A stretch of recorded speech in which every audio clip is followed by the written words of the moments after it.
At my daughter's engagement party, 65 guests filled our Tennessee ranch, celebrating her wedding to the charming financial advisor she said had changed her life.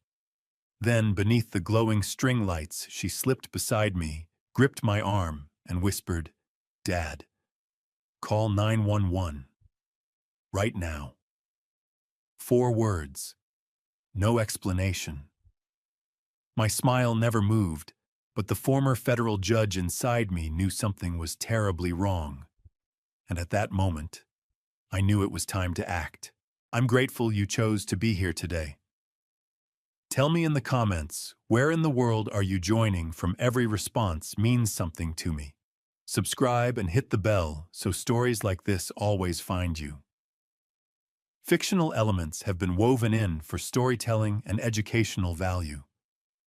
Names and locations are coincidental. The lesson at the heart of this, however, is worth carrying forward. I am 68 years old, and I have spent most of my life making judgments about people. 36 years on the federal bench will do that to you. You sit elevated above the courtroom floor, you watch people under oath, and you learn slowly, painfully, irreversibly, that deception rarely announces itself. It arrives dressed in a firm handshake and a reasonable explanation. It arrives with eye contact and a warm smile.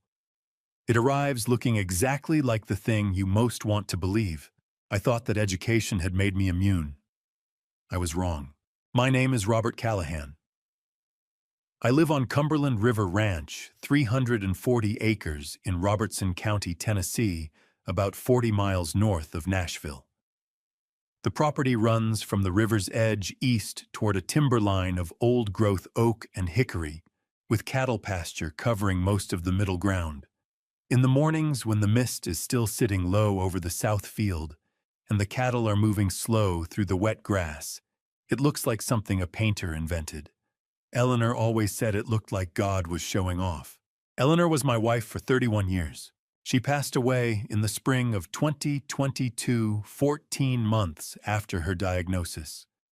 Pancreatic cancer stage 3 by the time the doctors found it. The oncologist at Vanderbilt sat across from us in a small office with a box of tissues on the corner of his desk, and I remember thinking with the cold, detached clarity of a man who had spent decades absorbing bad news without flinching, that the tissues were a permanent fixture. That he placed them there every morning the way other people placed their coffee mugs. "How long?" I asked. The doctor looked at me, then at Eleanor, then back at me.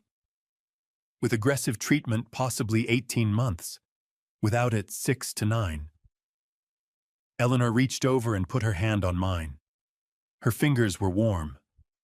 "Robert," she said quietly, "stop cross-examining the man. He's doing his job." Even then. Even in that office. She made me smile. We chose treatment.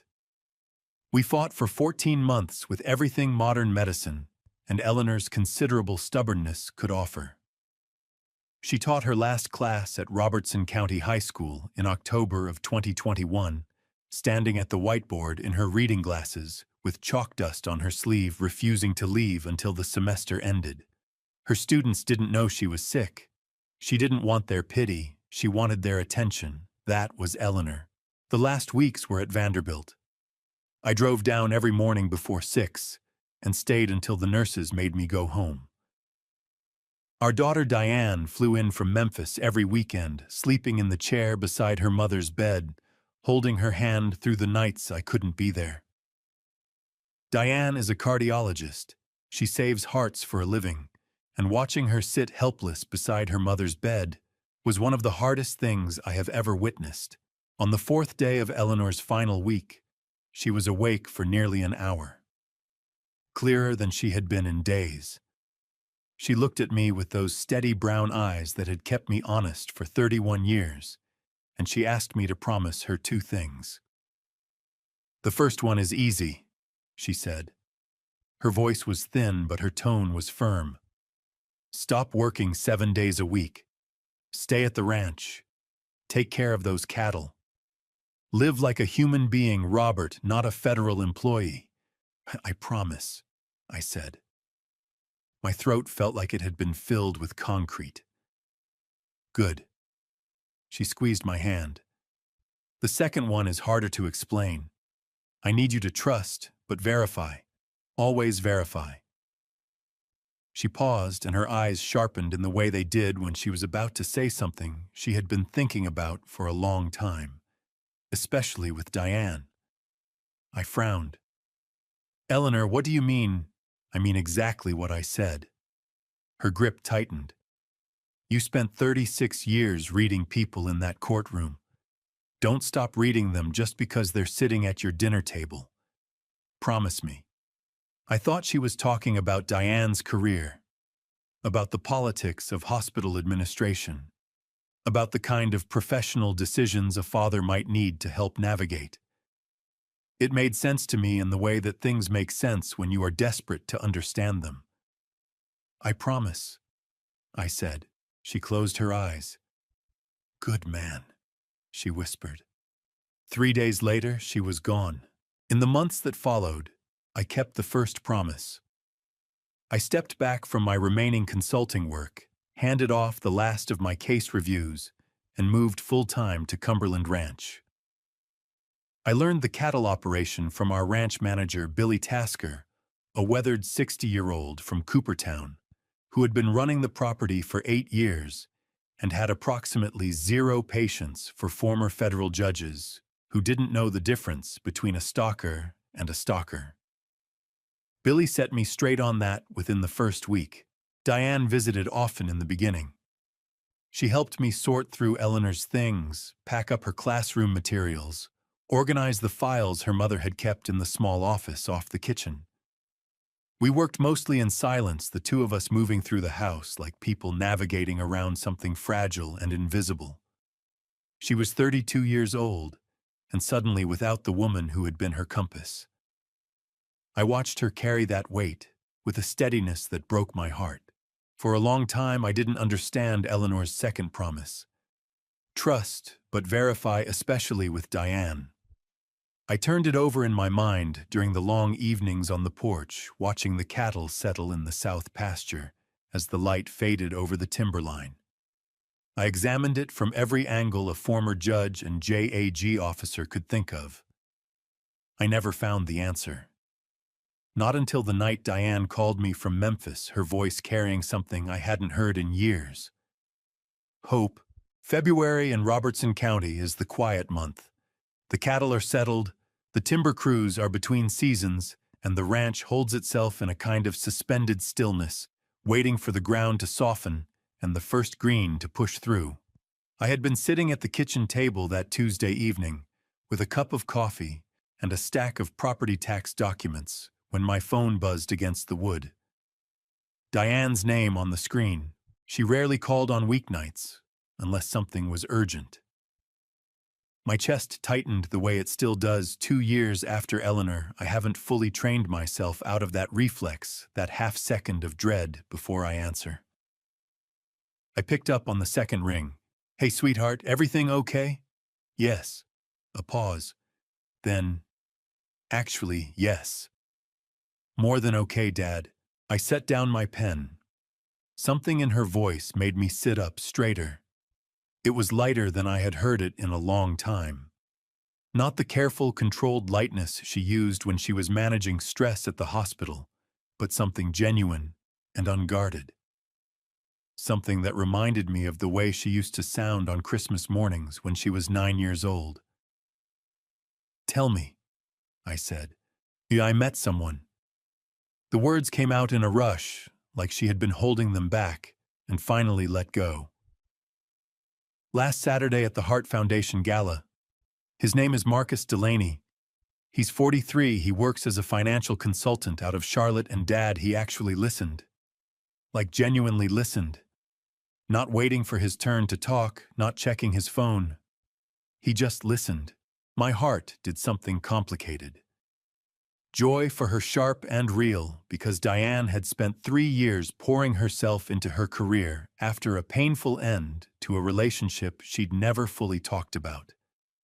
And beneath that joy, something smaller and quieter, a reflex I recognized from 36 years on the bench. The instinct that fires when someone describes something that sounds too good. I pressed it down. "Where'd you two end up talking?" I asked, keeping my voice easy. "High by the windows, overlooking the river." We were both at the silent auction.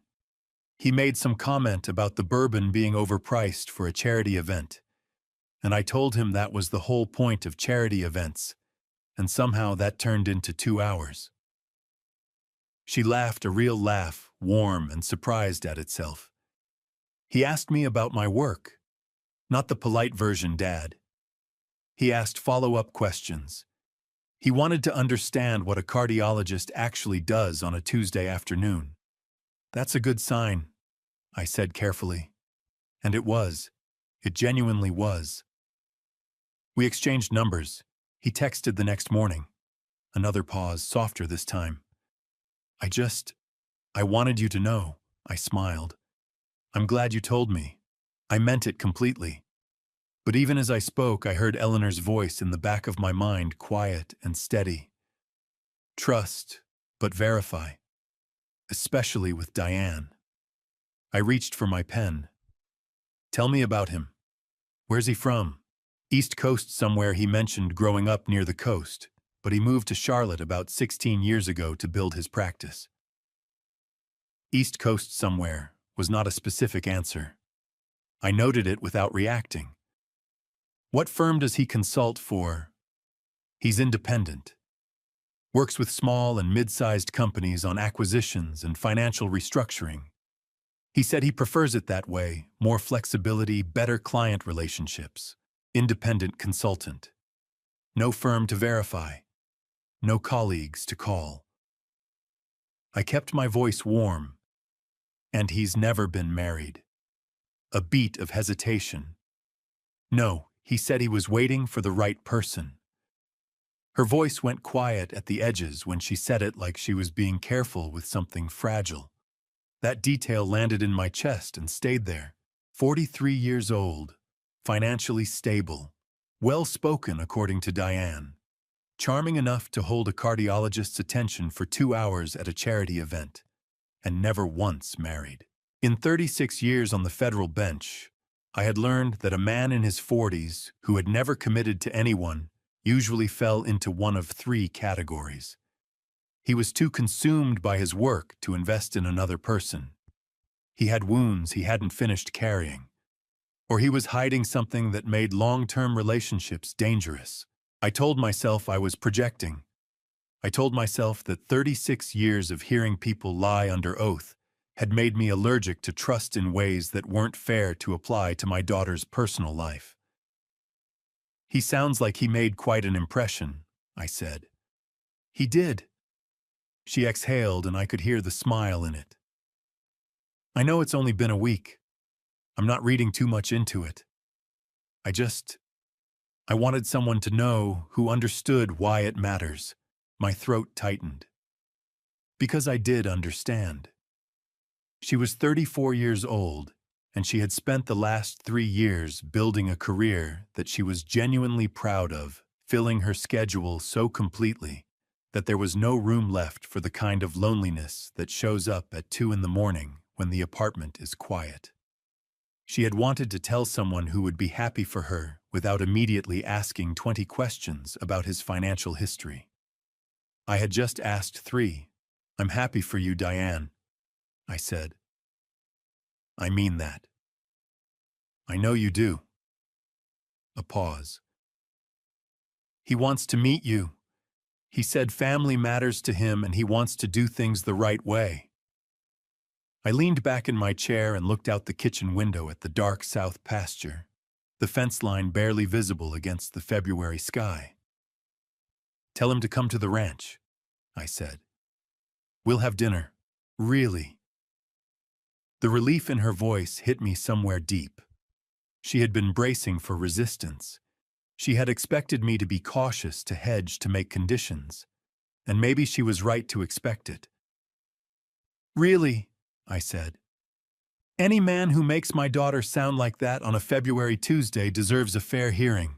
She laughed again, that real warm laugh, and we talked for another 20 minutes about nothing important.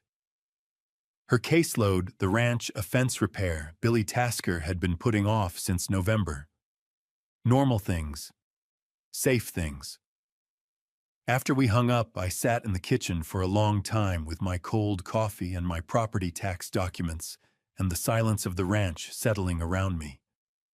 Marcus Delaney, 43, independent consultant, East Coast unspecified, never married.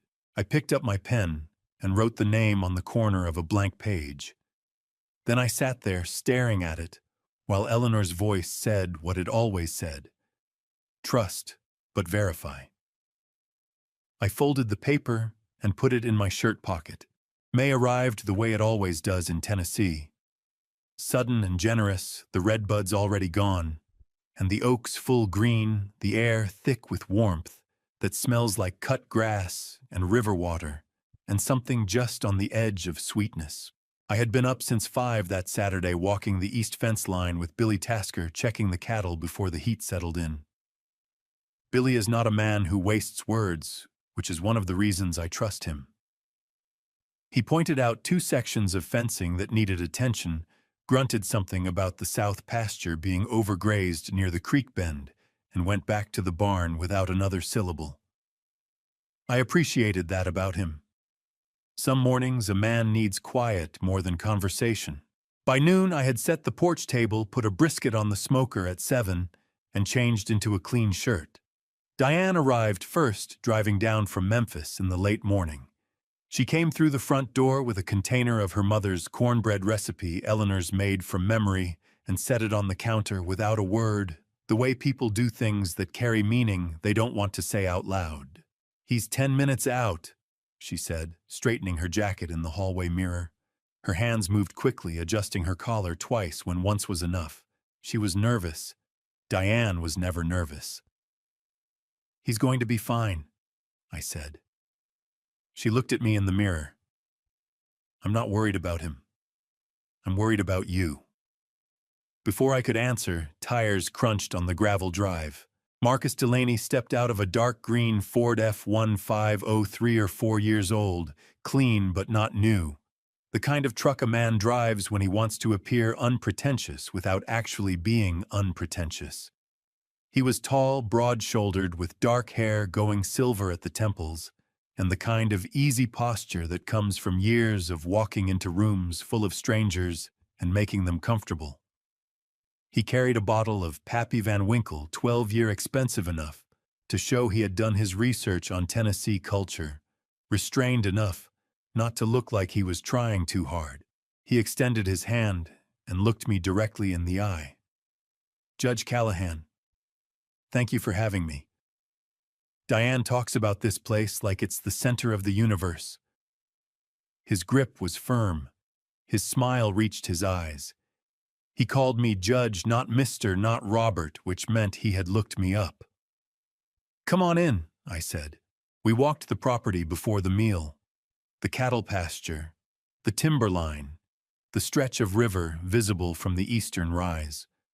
Marcus asked questions about the mineral lease agreement with Middle Tennessee Energy, about the timber harvest schedule, about whether the cattle operation was cow-calf or stalker. The right questions in the right order, using the right terminology. "You know ranching?" I asked. "I've consulted for a few agricultural operations in the Carolinas," he said smoothly. "You pick things up." Diane walked beside him, her shoulder occasionally brushing his arm. She was watching him the way people watch something they are afraid might disappear. It made my chest ache in a way I didn't want to examine too closely. We ate on the back porch as the afternoon light stretched long and gold across the south pasture. The brisket had come out right 12 hours on the smoker, the way Eleanor insisted was the only acceptable method, and Marcus complimented it with enough specificity to suggest he actually meant it. "This is the real thing," he said, cutting into the meat. Not the stuff they serve at those downtown Nashville places that charge $40 and pretend the smoke flavor is authentic. Diane laughed. I smiled and watched his hands. Over the meal, he talked about his consulting work. Charlotte-based independent practice advising small and mid-sized companies on acquisitions and restructuring. He referenced 2 deals in the Carolinas with enough detail to sound credible, not enough to be verified. He mentioned clients without naming them, confidentiality, he said, and that was reasonable. He described market trends with the kind of measured intelligence that signals competence without inviting challenge. He was good. He was genuinely, professionally good. And that was precisely what troubled me. In 36 years on the federal bench, I sat across from hundreds of witnesses who had prepared their testimony the way actors prepare a role. They knew their lines. They knew their blocking. They knew which emotional beats to hit and when. The ones who were lying were almost always more polished than the ones who were telling the truth, because truth doesn't require rehearsal, and deception does. Marcus Delaney never stumbled, never searched for a word, never contradicted himself, not even on small details. Every answer connected cleanly to the previous one like a chain of evidence assembled by someone who understood how cross-examination worked. At 7:15, his phone buzzed in his shirt pocket.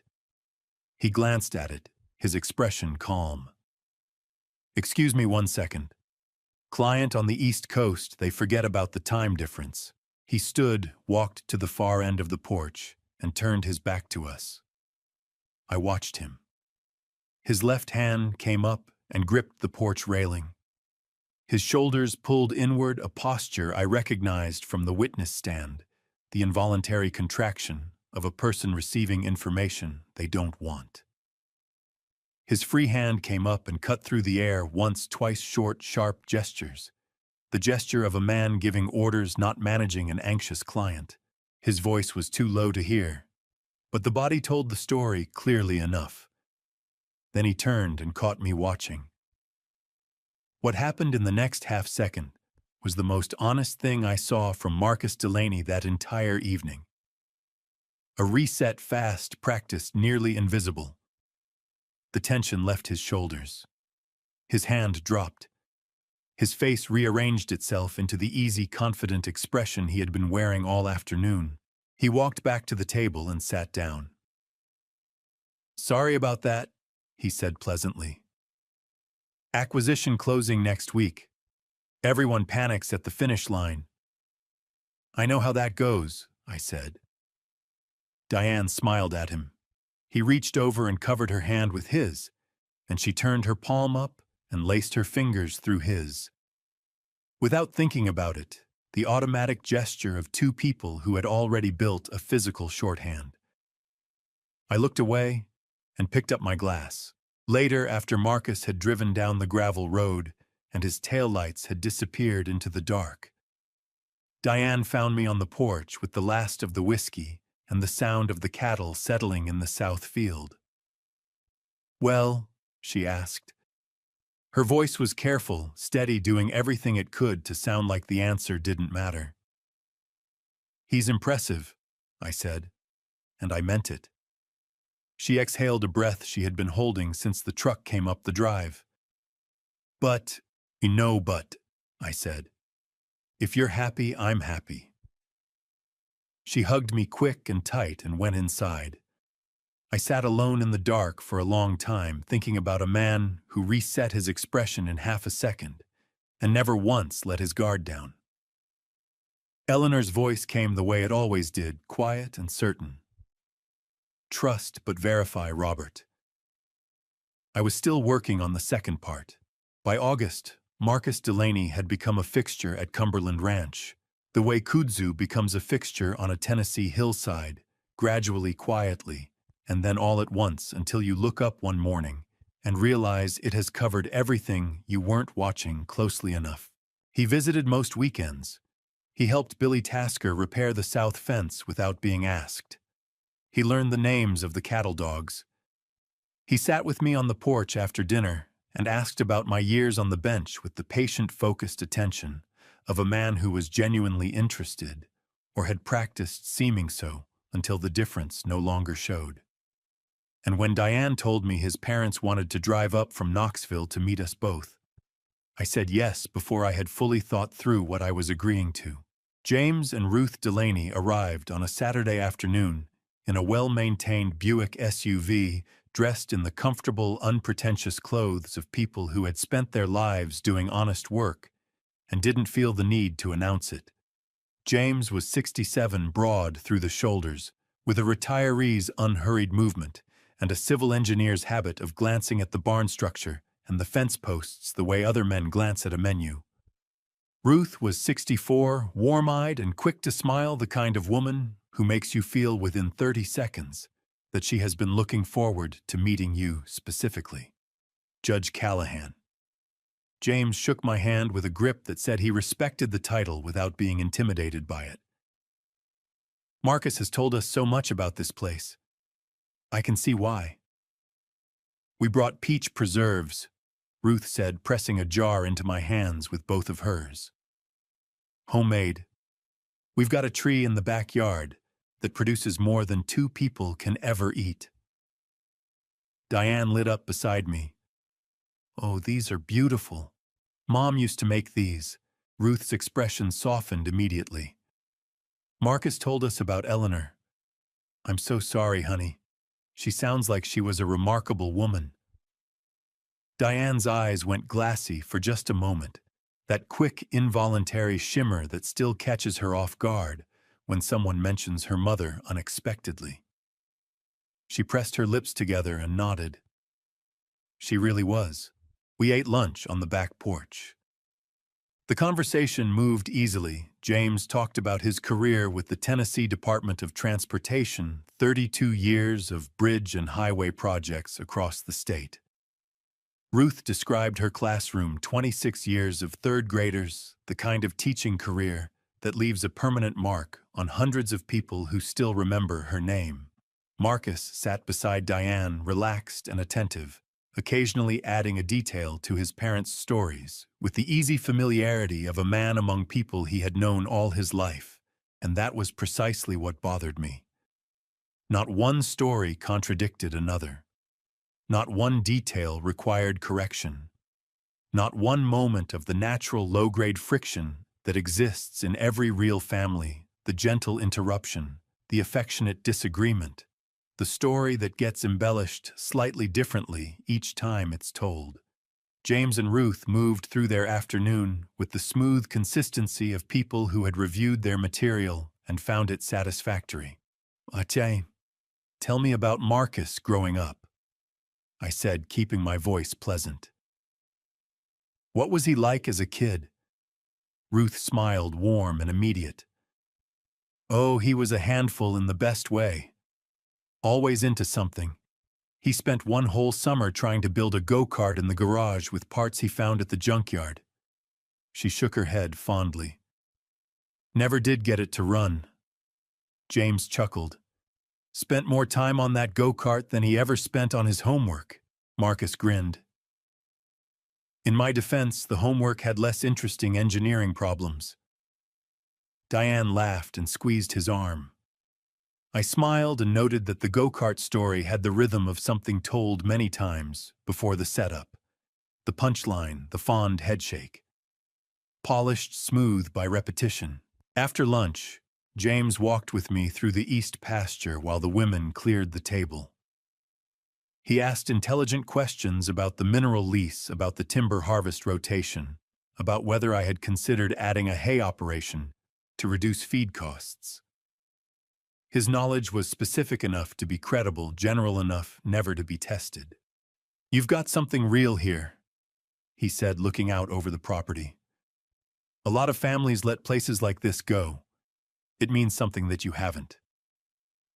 Eleanor and I built it together, I said. That makes it harder to let go of. He nodded slowly. Marcus talks about Diane the way a man talks about something he intends to keep, he said. I just wanted you to know that. As one father to another. I looked at him. His expression was open, sincere, fatherly in all the right ways. My chest tightened with something I couldn't name, cleanly part gratitude, part unease, the sensation of a man being told exactly what he wants to hear by someone who seems to know exactly what that is. "I appreciate that," I said. That evening, after James and Ruth had driven back toward Knoxville, their taillights disappearing down the county road, Diane hugged me in the driveway, with her whole self the way she used to when she was small, and something had gone exactly right. "Thank you, Dad," she said against my shoulder. This meant everything. I held her and said nothing, because what was I supposed to say that her future in-laws felt like a performance? I couldn't find the seams in that people who had just met me shouldn't know precisely how to make me feel comfortable. Later, well past midnight, I was crossing from the house to check on a heifer Billy had flagged as possibly calving early. I passed the east side of the barn. Marcus was standing in the shadows near the equipment door, his back-to-me phone pressed to his ear. His voice was low and clipped, and nothing like the easy, warm tone he used at the dinner table. "I already told you," he said, his voice sharp enough to carry. "Stop second-guessing the timeline. Everything is moving exactly the way it's supposed to move. You handle your end." I stopped walking. He hadn't heard me. I stood in the dark, close enough to hear the edge in his voice, not the frustration of a consultant managing a nervous client, but the cold authority of a man accustomed to giving instructions that don't get questioned. Then his boot scraped gravel as he turned. I moved before he could see me stepping back into the shadow of the fence line and waited until I heard him end the call and go back inside. I stood in the dark for a long moment, the night air warm and heavy around me, the cattle quiet in the south pasture, the ranch looking exactly as peaceful as it always had.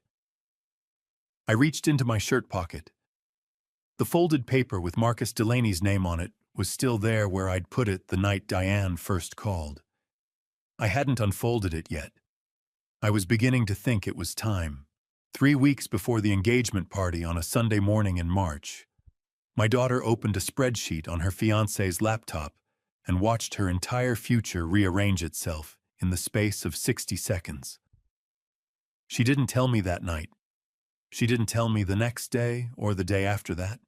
She carried it alone for 3 weeks, turning it over and over the way you turn something sharp in your hands, hoping to find an angle where it doesn't cut. She told me everything the morning after the engagement party, not once, but twice, because the second time through, she remembered details the first pass had shaken loose. But I am going to tell it the way she told it to me, because it is her story as much as mine, and because she described it with the precision of someone who had replayed every second 100 times in the dark, trying to find the version where it meant something different. Marcus had been staying at the ranch for the weekend. Sunday morning, he was in the shower. His laptop was open on the desk in the guest room, the screen still lit. Diane needed to look something up quickly, a patient medication interaction she wanted to double-check before her shift Monday morning. She crossed to the desk without thinking about it, the way people do when they have decided to trust someone completely, and trust has made them careless. She used his laptop the way she would have used her own. There were 4 browser tabs open. 3 were unremarkable. The 4th was an Excel file. The file name read cd_trust_liquidity_plan.xlsx.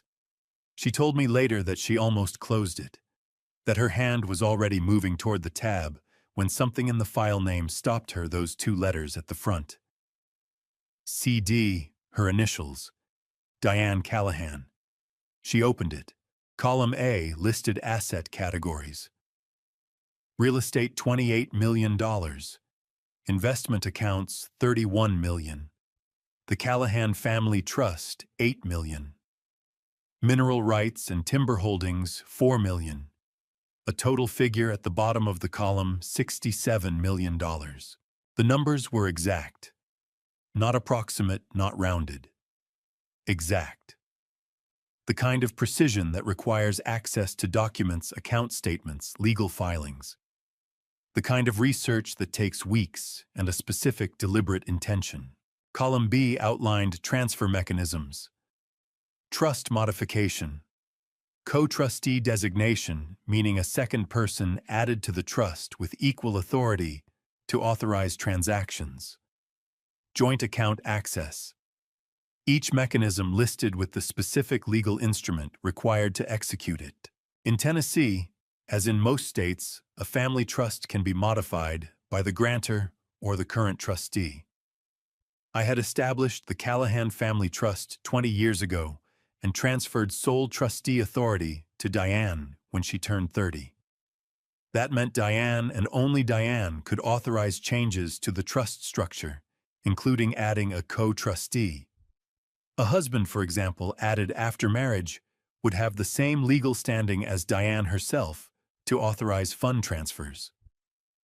The bank would process those transfers without question, because both trustees of record would be signing.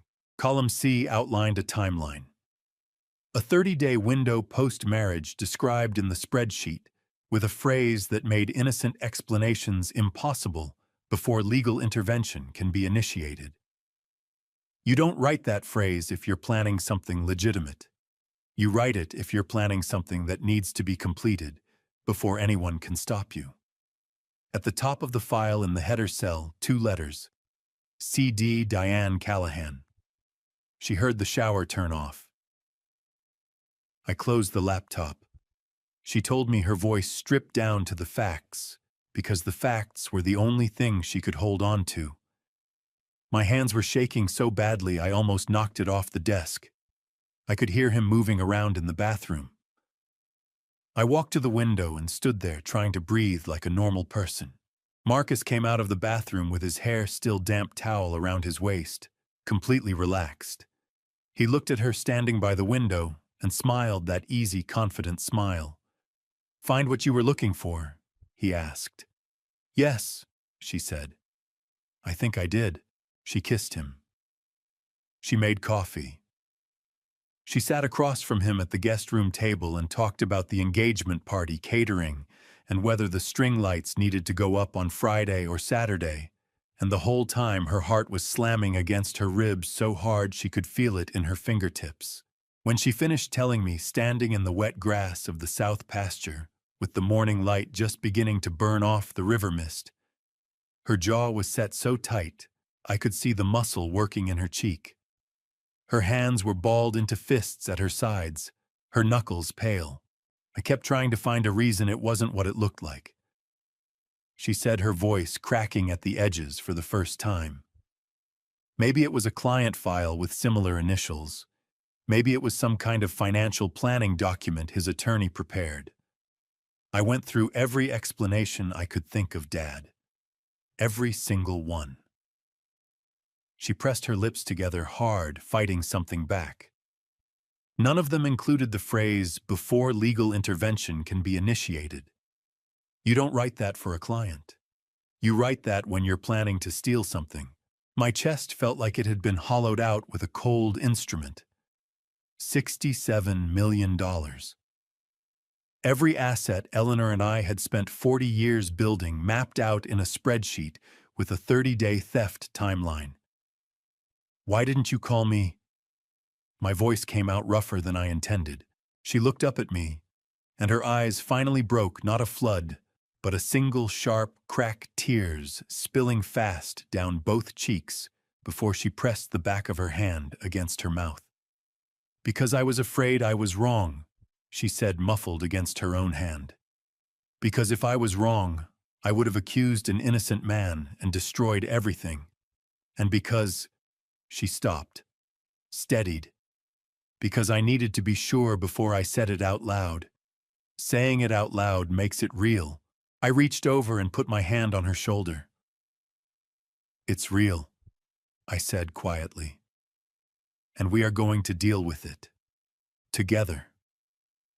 She nodded, wiping her face with the back of her wrist jaw still tight. Something shifting behind her eyes from pain into something harder and colder, and much more useful. It was the same look Eleanor used to get when she had made a decision and was done reconsidering it. I recognized it immediately.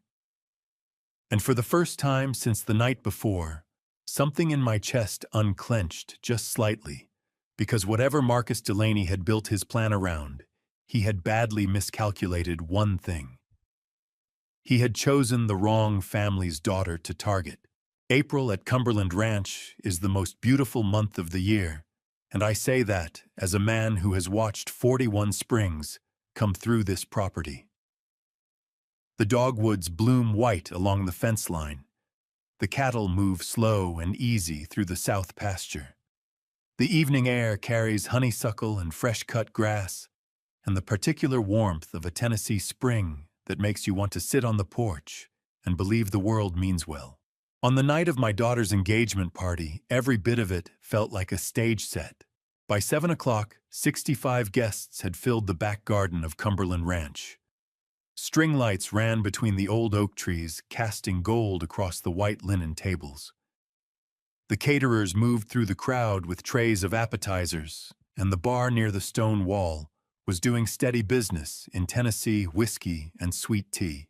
Diane had spent 3 weeks planning this evening, down to the placement of the centerpiece flowers, and it showed the ranch had never looked more like the kind of place where good things happen to good people.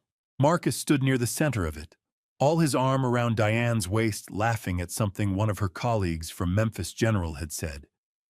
He was wearing a charcoal suit with a white shirt open at the collar, no tie relaxed, and commanding at once. He looked like a man who had already won and was gracious enough not to say so out loud. I stood at the edge of the porch with a glass of whiskey I hadn't touched and watched him work the room. I had been watching him for 3 weeks, differently than I had watched him before, since Diane told me about the spreadsheet. I wasn't watching for discomfort or hesitation or the cracks in his performance. I was watching for evidence. There is a difference, and 36 years on the federal bench had taught me to understand it precisely. By 8 o'clock, the party had reached its peak, conversations layering over each other, laughter rising into the warm air, the kind of noise that means people have stopped being polite and started being comfortable. I moved through the crowd at a deliberate pace, stopping to shake hands, accepting congratulations, asking about children and careers and summer plans. I spent 8 minutes talking with a cardiologist from Diane's hospital about the challenges of rural health care in Middle Tennessee. I spent 5 minutes with a neighbor from down the county road about hay prices. I spent 10 minutes talking with Marcus. He was standing near the bar when I found him momentarily separated from Diane while she made her rounds. He had a glass of bourbon in his hand and the easy, open expression of a man completely at home. Judge Callahan. He raised his glass slightly. You put together a beautiful evening. Diane put it together, I said. I provided the property and stayed out of the way. He laughed, that warm, genuine-seeming laugh I had heard dozens of times. That's the sign of a wise man, knowing when to contribute and when to let the capable people work. I smiled. Tell me something, I said, keeping my voice conversational. The mineral lease renewal coming up in October. Middle Tennessee Energy has been pushing for a 10-year extension. What would you advise on a deal like that from a consultant's perspective? Something moved across his face. Fast, almost invisible, the micro-expression of a man who has been asked a question one layer deeper than he prepared for. His eyes made a small adjustment, a recalibration. It lasted less than a second before the easy confidence reasserted itself. I'd want to see the current lease terms before advising anything specific, he said smoothly. But generally, 10-year commitments in mineral rights favor the lessee unless there's a strong escalation clause tied to commodity pricing. I'd push for a shorter initial term with renewal options. It was a reasonable answer. It sounded knowledgeable. But it was also a general answer, the kind you give when you've read enough to seem credible without knowing enough to be specific. I had seen that exact maneuver from expert witnesses for 3 decades. "Good point," I said pleasantly. "I'll keep that in mind." He excused himself to find Diane, and I watched him cross the garden with that unhurried, confident stride. At 8:47, I noted the time, because I have a judge's habit of noting times. Diane broke away from a cluster of her hospital colleagues near the rose arbor. She moved through the crowd with practiced ease, stopping twice to hug guests laughing at something a neighbor said, completely natural, completely composed. 3 weeks of carrying what she knew had given her a performer's discipline I had not expected and could not help but admire. She reached me near the stone wall at the far edge of the garden. She wrapped both hands around my arm the way she used to when she was small and wanted to tell me something important. She leaned close, her cheek nearly touching mine, her lips at my ear. "Dad." Her voice was barely a breath, stripped down to pure urgency. "Call 911. Right now." Then she stepped back, turned toward a passing guest with a full and genuine-looking smile, exchanged a brief hug, and walked back across the garden to Marcus. She slipped her hand into his. She laughed at something he said. She tilted her head toward his shoulder for just a moment, the picture of a woman happily in love. I stood at the stone wall with my untouched whiskey and felt the words land in my chest like something dropped from a height. Not investigate. Not be careful. Not I need to talk to you later. Call 911. She had seen something tonight, something specific enough, something serious enough that her first instinct had been law enforcement. Not a conversation, not a confrontation. The police. I breathed in slowly through my nose. I straightened my jacket. I lifted my glass and took a small, measured sip because a man standing at the edge of his daughter's engagement party needs to look like a man enjoying his daughter's engagement party. Across the garden, Marcus caught my eye. He raised his own glass in a small, easy toast and smiled, warm, confident, the smile of a man who had thought of everything. I raised mine in return. For the next 40 minutes, I was the father of the bride-to-be. I shook hands and told stories and laughed at the right moments and asked after grandchildren by name. I was present and gracious and completely, deliberately unremarkable. And the whole time, beneath every word, my mind was running the way it ran during the worst trials, cold and fast and completely focused, sorting through what I knew and what I needed to know and exactly what I was going to do the moment the last car left my driveway. After the guests were gone and Marcus had walked Diane to the guest house, their voices fading into the dark beyond the timberline, I went inside. I locked the front door. I climbed the stairs to the study where Eleanor's photograph still sat on the corner of the desk, the one taken 6 months before her diagnosis, her in the south pasture, laughing at something off camera, the late afternoon light catching in her hair. I sat down and looked at her face for a long time. "You knew," I said. "You saw something in him before he ever set foot on this property, didn't you?" That's what the promise was for. The photograph didn't answer, but I heard her anyway. Trust, but verify Robert, especially with Diane. Tomorrow morning I was going to start verifying everything. The morning after the engagement party, Cumberland Ranch looked exactly the same. Same cattle moving slow through the south pasture. Same mist sitting low over the river. Same light coming gradual and gray over the timberline to the east the way it had come every morning. For the 41 years I had been watching it. The world had not adjusted its appearance to account for what I now knew was happening inside it. I had been awake since 3:30. I gave up on sleep at 4:15, dressed in the dark, and went downstairs to make coffee. I stood at the kitchen window with my mug and watched the guest house across the yard, its windows dark, and thought about the man sleeping inside it, who had spent the better part of 2 years preparing to steal everything Eleanor and I had built. At 5 o'clock, I picked up my phone and typed a text to Diane. South pasture. Now. Alone. Her reply came in 4 minutes. On my way. She appeared at the back gate 7 minutes later, barefoot, a barn jacket pulled hastily over her pajamas, her hair loose and uncombed. She had not slept either. I could see it in the set of her face, in the way she moved across the wet grass, with the careful, deliberate step of someone operating on pure adrenaline and will. We didn't speak until we had walked the full length of the south fence line and reached the far corner, where the property met the old creek bed, far enough from the guest house that Marcus would see only 2 figures walking in the early light, a father and daughter sharing a quiet morning before the world woke up.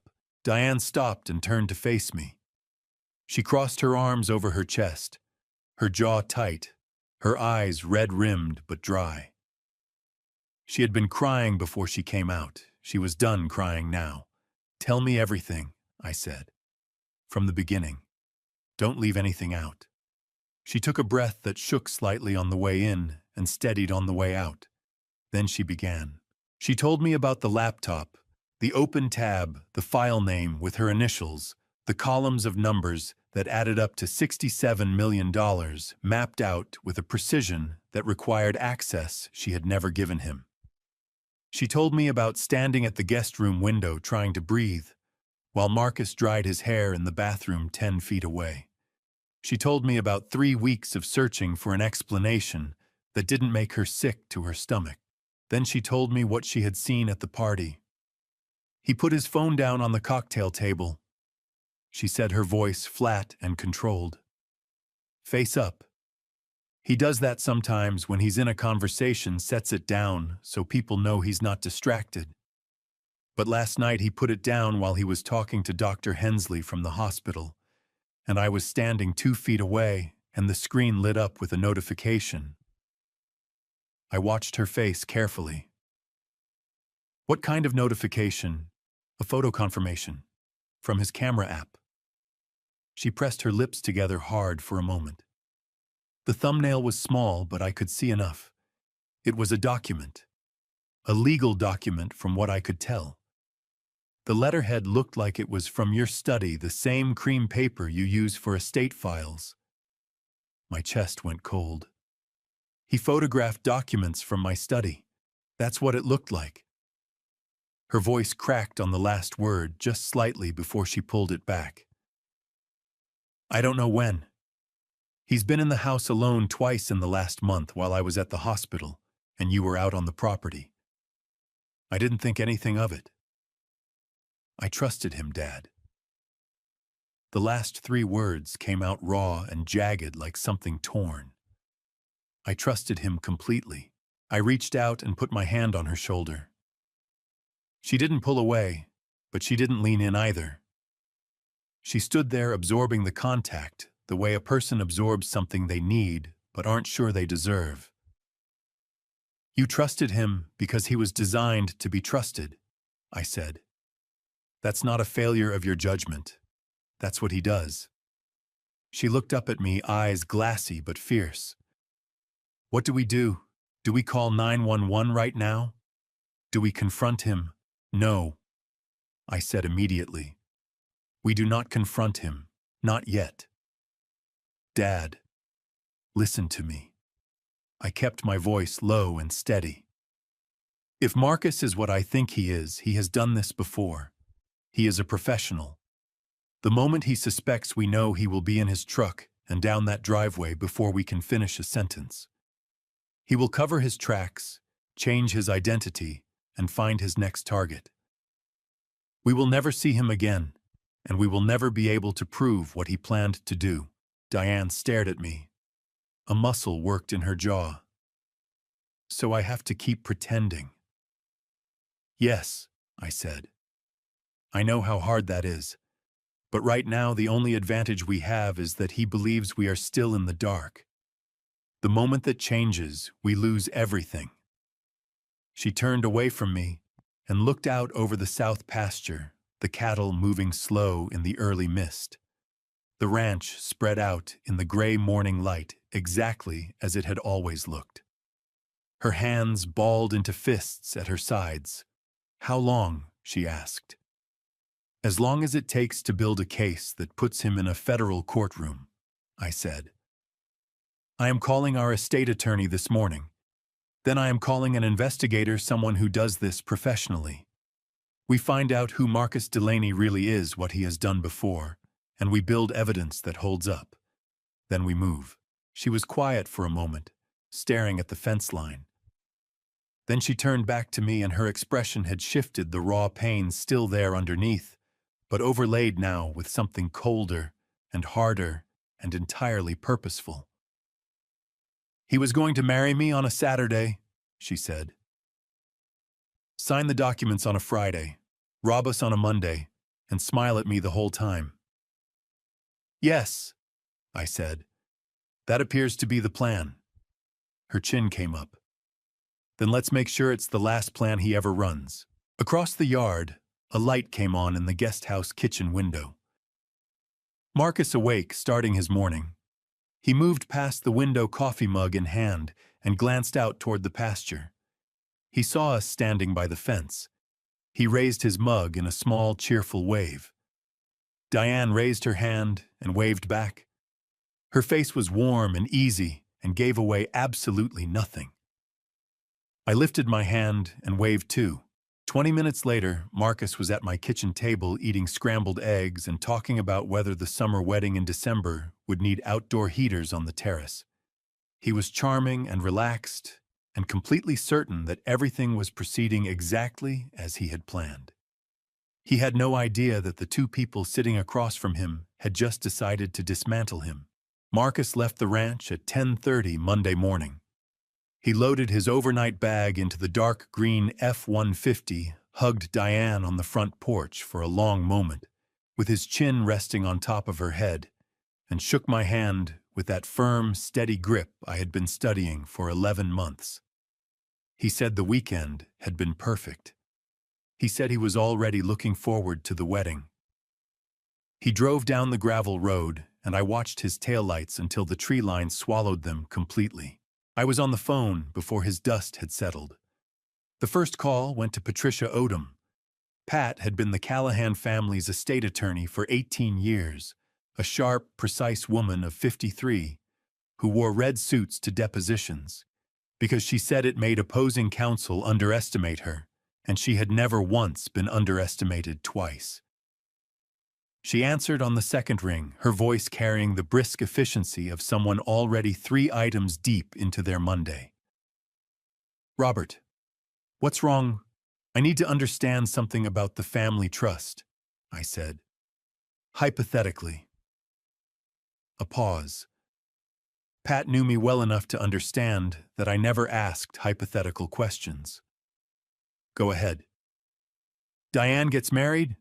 Her husband is added as co-trustee. How fast can assets be moved?" The pause this time was longer. When Pat spoke again, her voice had dropped half a register, the shift from attorney to ally. "The Callahan Family Trust was established under Tennessee Code. Diane became sole trustee at 30. You no longer carry signing authority, Robert, which means you cannot unilaterally block a modification she initiates." She stopped. "Are you telling me what I think you're telling me?" "Just answer the question, Pat." With proper documentation, trust modification form, co-trustee designation, the marriage certificate establishing legal standing. A co-trustee can authorize wire transfers within 48 to 72 hours of being added to the account. First Tennessee Bank processes trustee transactions the same day they're submitted if the paperwork is in order. The bank has no legal obligation to delay or investigate a transaction executed by 2 trustees of record. Her voice went very flat. By the time you could initiate legal intervention, the money would already be in a jurisdiction we can't touch. $67 million, I said. In 3 days. I heard Pat exhale sharply. Robert, tell me everything. I told her about the spreadsheet, about the columns of numbers, about the phrase before legal intervention can be initiated, about the photo notification on Marcus's phone at the engagement party, about 11 months of a performance so polished it had fooled everyone in this family except Eleanor, who had been gone for 3 years and had somehow still seen it coming. When I finished, Pat was quiet for 4 full seconds. I want to hurt him, she said, and it was the first time in 18 years I had heard her sound anything other than composed. Then her voice steadied. I have a contact at the FBI, Financial Crimes Division, Nashville Field Office, Agent Brenda Kowalski. She is thorough, she is aggressive, and she will want this case. But she needs evidence, Robert. Real evidence. Not a spreadsheet Diane saw for 60 seconds and a thumbnail photo. I'm hiring an investigator, I said. When I have proof, I'll call you. Move fast, Pat said. If this man is working a timeline, you are already behind it. The second call went to Victor Haynes. I had met Victor 15 years earlier during a federal investigation into a tax fraud scheme that had touched 4 states and 17 shell companies. He had been with the IRS Criminal Investigation Division, at the time a forensic accountant with a gift for following money through structures designed specifically to prevent it from being followed.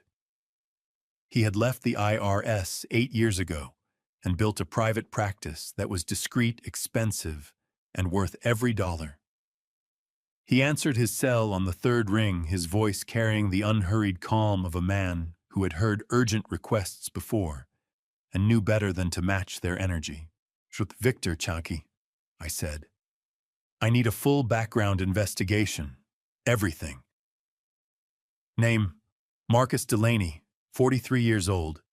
Claims to be a financial consultant based in Charlotte, North Carolina. Says he grew up on the East Coast, no specific state. Independent practice, no firm affiliation. Never been married. No visible social media presence beyond a LinkedIn and one personal profile set to private. What's the timeline? Victor asked. My daughter is marrying him in 10 weeks.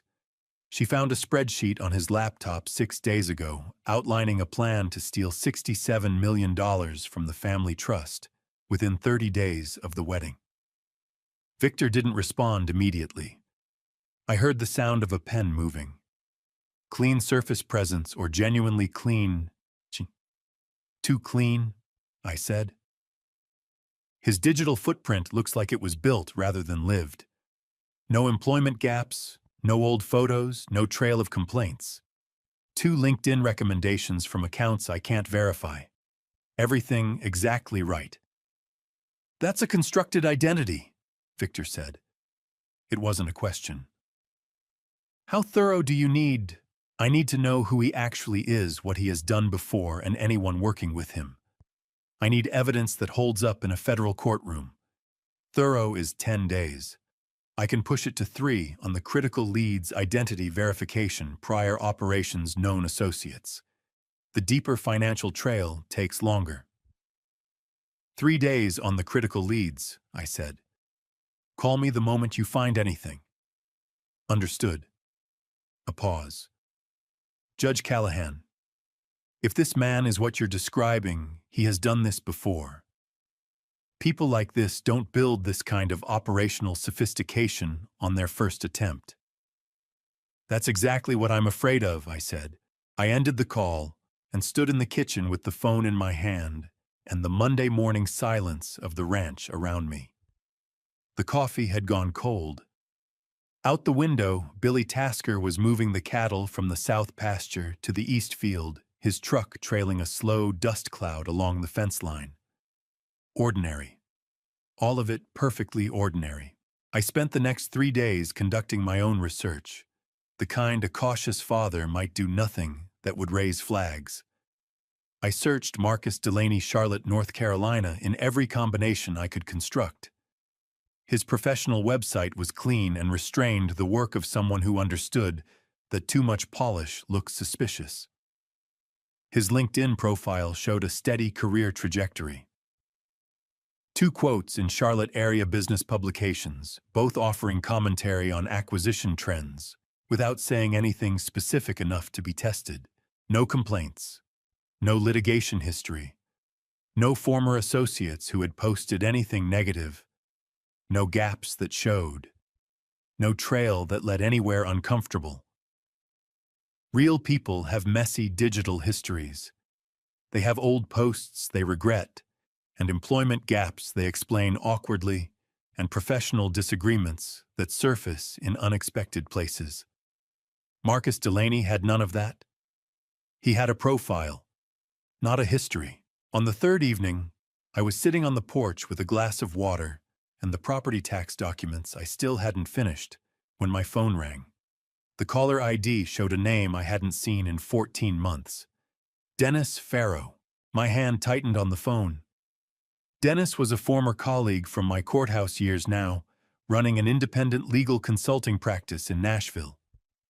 We talked a few times a year the way men do when they've worked alongside each other long enough to trust each other's judgment, without needing to explain why.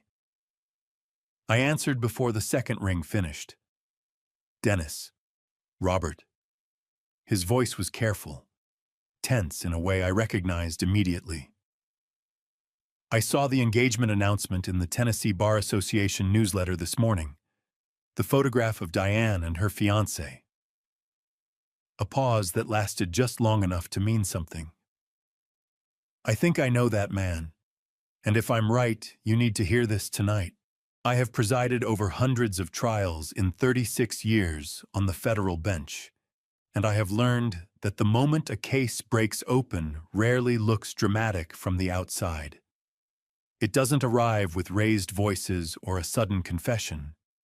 It arrives as a phone call on a Tuesday evening while you're sitting on your porch watching the light go flat across the south pasture. It arrives quiet and ordinary, and then it changes everything. Dennis Farrow's call arrived at 6:47 that Tuesday evening, 3 days after the engagement party.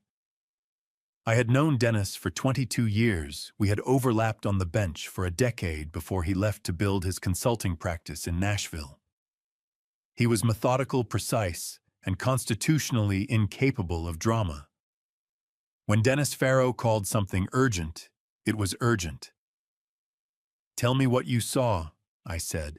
And the Tennessee Bar Association sends out a monthly newsletter, Dennis said.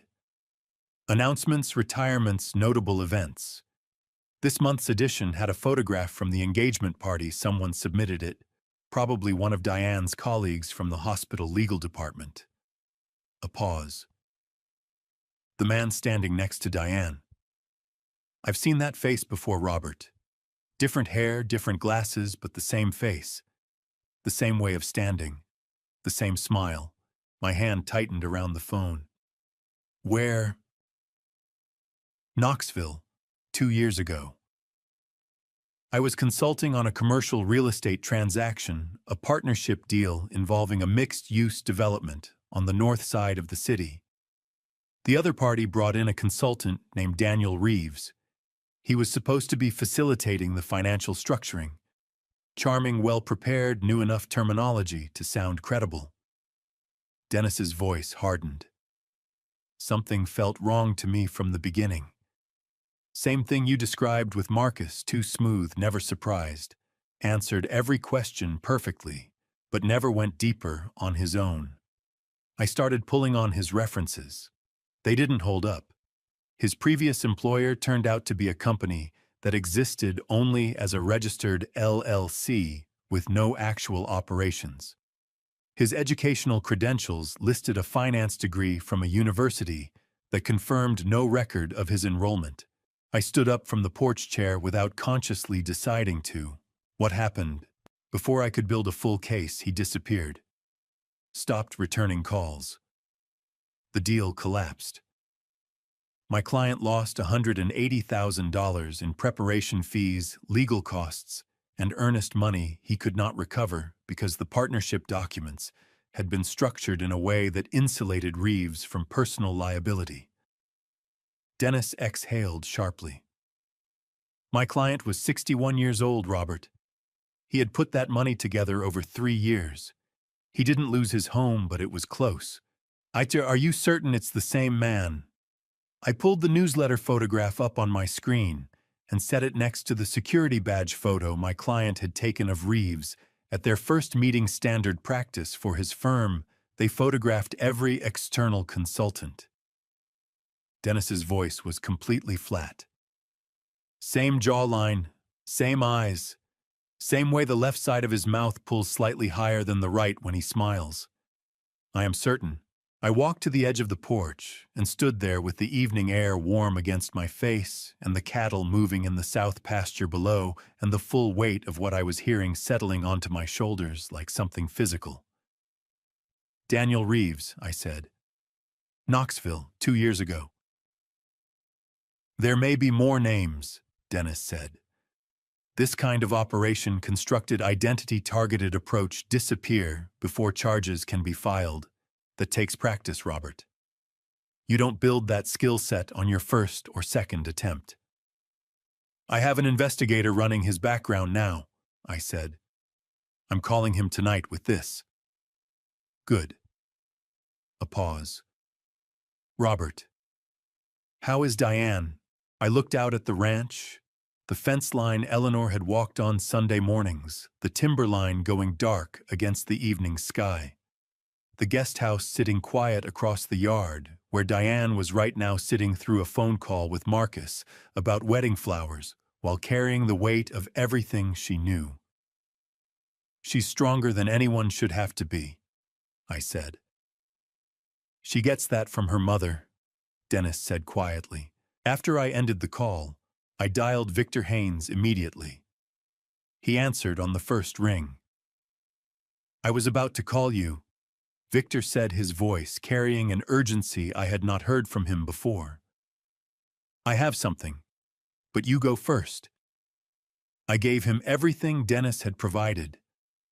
Daniel Reeves, Knoxville, 2 years ago. The constructed employer. The fraudulent credentials. The deal that collapsed. The $180,000 a 61-year-old man had lost and could not recover. Victor was quiet for a moment.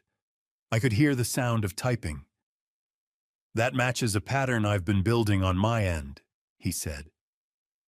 I've been running Marcus Delaney through federal databases, state court records, and financial fraud registries. There is no Marcus Delaney in Charlotte with his described background. No tax records, no professional licensing filings, no business registrations. The identity was created approximately 4 years ago, using a combination of synthetic documents and legitimate records belonging to a real Marcus Delaney, a retired schoolteacher in Gastonia, North Carolina, who is 67 years old and has never worked in financial consulting. The porch felt unsteady under my feet. He stole a real person's identity. He borrowed enough of it to construct a plausible surface, Victor said. Social security number variation, same first and last name, different date of birth. Enough to pass a casual background check. Not enough to survive a forensic one. More typing. The Daniel Reeves identity in Knoxville, I'm cross-referencing it now. Same construction method. Different borrowed base identity, same technique. How many names are we looking at? In 6 days, I've confirmed 3 separate identities tied to the same biometric profile, Marcus Delaney Daniel Reeves, and a third name I found in a Georgia financial fraud complaint from 18 months ago. Ryan Colton. A woman in Savannah filed a complaint with the Georgia Secretary of State's office alleging that a financial consultant named Ryan Colton had defrauded her elderly father in a securities investment scheme. The complaint was investigated and closed when Colton could not be located. Victor paused. Her father lost $240,000. He was 64 years old. I sat down on the porch steps because my legs made the decision before I did. 3 names, 3 confirmed operations, 3 families. Victor. My voice came out rougher than I intended. How long has this been going on? Based on what I have so far, at least 5 years. Possibly longer. He stopped typing. Judge Callahan, there is something else. The Georgia complaint included a detail I want you to hear before I continue. Tell me. About the woman who filed the complaint, her name was Caroline Marsh, 26 years old at the time, a law student. Victor's voice was careful, precise. Her father's name was Daniel Marsh. After he lost the money, his business collapsed. He lost his home. 6 months after Ryan Colton disappeared, Daniel Marsh took his own life. The words hit me like a physical impact, a sharp, cold pain spreading outward from the center of my chest. A father, a real father. A man who had worked his whole life to build something, who had welcomed the wrong person into his family's trust, who had lost everything and seen no way forward, who had left his daughter alone to carry all of it. That could have been me, if Diane hadn't found that spreadsheet, if she hadn't trusted me enough to walk out to the south pasture that morning and tell me the truth. Caroline Marsh, I said. My voice felt like it belonged to someone else. Where is she now? She finished law school, Victor said. She is currently practicing as a fraud attorney in Louisville, Kentucky. A pause. And she has been hunting the man who destroyed her father for 3 years. Before I tell you what Victor found, and I warn you, this changes everything. Comment the word justice so I know you're still with me. What he uncovered about this man's past will break your heart before it makes you furious. A heads up, the next part of this story contains some fictional elements. If that's not for you, feel free to step away now, no hard feelings. Victor Haynes called on the 6th day at 11 in the morning. I was standing in the east pasture checking the fence line Eleanor used to walk on Sunday mornings, the same stretch of old cedar posts and wire that ran along the creek bed toward the timber line, the ground still soft from the rain 2 nights before. I had taken to walking it every day since the engagement party, the way some people pace when they cannot sit still. The cattle ignored me. The fence didn't need checking. I needed somewhere to put my hands while I waited for the world to finish rearranging itself. My phone buzzed. Victor Haynes. Tell me, I said. His name is not Marcus Delaney, Victor said. It is Owen Garrett, born in Cookeville, Tennessee in 1982, 43 years old. I have his birth certificate, his original Social Security number, and his juvenile record from Putnam County. A pause. There is no Marcus Delaney. There never was. Owen Garrett created that identity 4 years ago using documentation techniques I have seen in 2 previous federal fraud prosecutions. My knees buckled. I grabbed the top wire of the fence with my free hand and held on. Owen Garrett, born in Cookeville, a Tennessee man. He had known this land from the inside, the culture, the speech patterns, the correct way to compliment a brisket and ask about a mineral lease and shake a former judge's hand. He hadn't been performing Southern credibility. He had been using his own. Keep going, I said. 5 years ago, Owen Garrett ran his first confirmed operation under the name Ryan Colton in Savannah, Georgia. You already know about Daniel Marsh. What I can add is the full picture. Victor's voice was careful the way it gets when the information is bad enough to deliver slowly. Daniel Marsh had built his furniture manufacturing company over 32 years, 180 employees, a reputation across 4 states. After his wife passed, he had poured everything into the business and into his daughter. Owen had come in through Caroline the same way he came in through Diane: patience, credibility, the slow construction of trust. The money was gone before Daniel understood what had happened. The business collapsed, I said. Within 4 months, Daniel lost the company, the building, his retirement accounts, and eventually his home.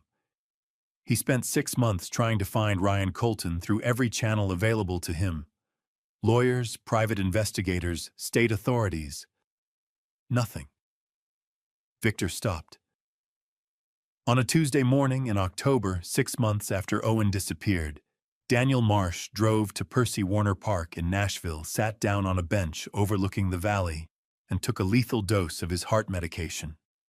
A park ranger found him 3 hours later. He left a letter in his jacket pocket addressed to Caroline. It said he was sorry. It said he had failed her. I let go of the fence wire and sat down in the wet grass between the cedar posts.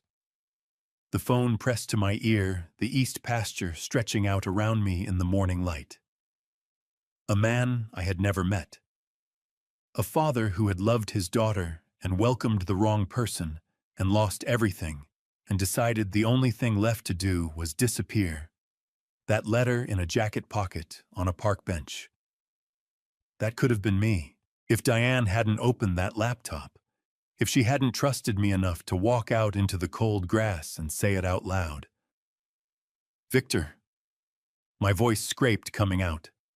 What else? 2 years ago, Owen ran the Daniel Reeves operation in Knoxville, the one your colleague Dennis identified. Before he could complete it, Dennis started pulling on his references, and Owen cut and ran.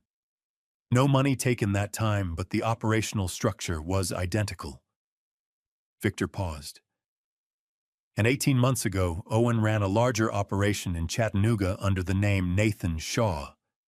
The target was Linda Hargrove, 38 years old, daughter of William Hargrove, a commercial real estate developer worth approximately $90 million. What happened? Owen and Linda were together for 14 months. He proposed. They set a wedding date. 3 weeks before the ceremony, William Hargrove hired his own investigator after noticing irregularities in Linda's account activity. The investigator found enough to confront Owen privately. Victor's voice hardened. William Hargrove paid Owen Garrett $3.5 million to sign a non-disclosure agreement, divorce Linda, and disappear. He wanted to protect Linda from the publicity of a fraud prosecution. The fury that moved through me was cold and precise, not hot. He paid him. $3.5 million, Victor said. Wired to an offshore account in the Cayman Islands within 72 hours of the NDA being signed. William Hargrove told my contact that he regretted it every day. He said paying Owen off was the worst decision he ever made. A beat. Because it didn't stop him. It funded him. And it sent him to his next target, Diane. Owen Garrett had taken $3.5 million from a man trying to protect his daughter, and he had used it to finance the operation against mine. Is he working alone? I asked. No. Victor's tone shifted, something new coming. I traced the legal documentation used in the Chattanooga operation to a paralegal in Calgary, Alberta. Her name is Sandra Pruitt, 47 years old. Former paralegal at an estate planning law firm, she specialized in trust law and estate administration.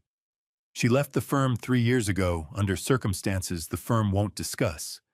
No reference letter, no severance announcement. He paused. She is currently listed as a freelance legal consultant, but has no verifiable clients. Her income flows through a shell company registered in Alberta called Pruitt Advisory Group. Owen Garrett is listed as a silent co-owner under a variant of his birth name. She prepares the documents, I said. What about the parents? I asked. James and Ruth Delaney. They came to the ranch in August. They knew specific things about this family, about Eleanor. They felt real. Victor was quiet for a moment. I ran them separately. James and Ruth Delaney are a retired couple from Knoxville. They are real people. Owen found them through a theatrical talent agency that advertises background work and character roles. He paid them $4,000 each to play his parents for the afternoon. The go-kart story, the peach preserves the comment about Marcus at the dinner table, all scripted. A pause. They did not know the full nature of what they were participating in. Owen told them he was surprising a girlfriend's family as part of an elaborate proposal setup. One of them may be willing to testify. The cold that moved through me then had nothing to do with the temperature in the room. Trust modification forms, offshore transfer instructions, co-trustee designation paperwork. She is the legal infrastructure of every operation Owen runs. Victor's voice dropped slightly. I accessed 3 months of email correspondence between them, Robert. I need you to hear what they say about Diane. My jaw tightened so hard my back teeth ached. Read them, Victor read. The first email was from 6 months ago. Sandra to Owen Target confirmed. CD Diane Callahan. Estimated liquid assets $67 million. Trust structure reviewed. Sole trustee since age 30. Perfect setup. The second was from 2 months ago. Owen to Sandra engagement party April. Wedding 10 weeks after. Timeline is clean. Have the documents ready. The third was from last week, 4 days before the engagement party. Sandra to Owen trust modification forms prepared. Signature points identified. Page 4, co-trustee authorization. Page 7, grantor approval. Once both signatures obtained, I submit to First Tennessee Bank Monday morning. Wire transfers complete by Tuesday afternoon. Lisbon account confirmed. I was on my feet. Without knowing, I had stood up pacing the east fence line in the wet grass, the phone so tight against my ear I could feel my pulse in my jaw. Robert. Victor's voice was steady. I have enough for the FBI. Financial conspiracy, wire fraud, identity theft, interstate fraud. This is a federal case and it is solid. But Agent Kowalski will want to catch them in the act. The rehearsal dinner is 8 weeks away. That is the moment. 8 weeks. 56 days of watching Owen Garrett sit at my kitchen table and smile at my daughter. Send everything to Patricia Odom tonight, I said. And Victor find out who else knew. He had information about this family he could not have obtained without help from someone close to us. Someone gave him Diane's schedule. Someone told him about the trust. A pause. I'll keep digging. I ended the call and stood in the east pasture with the morning light on the grass and Eleanor's fence line running away from me toward the timber and the knowledge of what a man named Owen Garrett had done to a father named Daniel Marsh sitting in my chest, like a stone I would carry for the rest of my life. I made myself a promise standing there in the wet grass. This ends with us. Patricia Odom called at 3 o'clock that same afternoon. I was still at the kitchen table with Victor's documents spread in front of me, printouts of Owen Garrett's constructed identities, the email correspondence between Owen and Sandra Pruitt, the financial trail connecting 3 destroyed families to the man who had been sitting on my porch, drinking my whiskey and asking about my mineral leases. I had been reading through it for 2 hours, the way I used to read case files the night before a difficult trial. Slowly, completely, until every detail was fixed in my memory, and I understood not just what had happened, but why each piece connected to the next. My phone buzzed. "Patricia, you're Robert," she said, and her voice carried something I had not heard from her before, a tight, controlled urgency that told me she had been sitting on this call for as long as she could stand to. "Victor sent me everything an hour ago. I've reviewed it. The FBI case is solid conspiracy, wire fraud, identity theft across multiple states. Interstate fraud elevates all of it to federal jurisdiction." She paused. "But there is someone who needs to speak with you first. She called my office this morning. Her name is Caroline Marsh." My chest tightened. Daniel Marsh's daughter. She saw the engagement announcement in the Tennessee Bar Association newsletter. She recognized Owen's photograph immediately. Patricia's voice dropped slightly. She has been looking for him for 3 years, Robert. She says she has documentation from the Georgia investigation that could strengthen our case. She wants to talk to you directly. Give me her number, I said. Caroline Marsh answered on the second ring. Her voice was young, she was 29 years old, but it carried a weight that had nothing to do with age. It was the voice of someone who had been carrying something heavy for a long time and had learned to walk straight under it. But Mr. Callahan, she said, I've been staring at that photograph for 6 hours trying to decide if I was seeing what I thought I was seeing. And then I decided it didn't matter whether I was sure. I had to make the call. You were right to call, I said. Tell me what you know. She told me about her father the way people tell stories they have rehearsed 1,000 times in their own heads, trying to find the version that hurts least. Daniel Marsh had built his furniture company from a single workshop in a rented garage in Murfreesboro, Tennessee. He was the kind of man who showed up to Caroline's bar exam results, to every Tuesday evening phone call, to every moment that mattered. That was what Owen Garrett had destroyed. Not just a business. A father who showed up. He was the kind of father who showed up, who called on Tuesday evenings for no reason, who drove 4 hours to Louisville when Caroline had her bar exam results and wanted someone to celebrate with. He was a good man, Caroline said, and her voice cracked on the last word before she pulled it back hard. He was just a good man who trusted the wrong person because he wanted good things for me. Owen targeted him through me. I introduced them. I thought Ryan Colton was genuine. I thought, she stopped, steadied. I thought he was the real thing. You had no reason to suspect otherwise, I said. Owen Garrett is a professional. This is what he does. I know that now. Her voice hardened, the grief compressing into something sharper and more purposeful. I became a fraud attorney because of what he did. I have spent 3 years building a file on him, partial identity matches, victim testimonies, financial records from the Georgia complaint. I found the Knoxville case 18 months ago, but by the time I got there, he had already run. A pause. I have been 6 months behind him for 3 years, Mr. Callahan. Until this morning. Oh, you are not behind him anymore, I said. I heard her exhale a long, shaking breath that carried 3 years of accumulated weight releasing all at once. How is your daughter? Angry, I said. Scared. But she is the one who found the evidence. She is the reason we are having this conversation. Your father didn't get that chance, Caroline said quietly, and I understood she was not talking about me. She was talking about Daniel, about what it would have meant if he had found the spreadsheet first. If he had walked out to a fence line with his daughter and decided to fight back instead of sitting alone with the weight of what had been taken from him. No, I said. He didn't. And I am sorry for that, Caroline. More than I can say.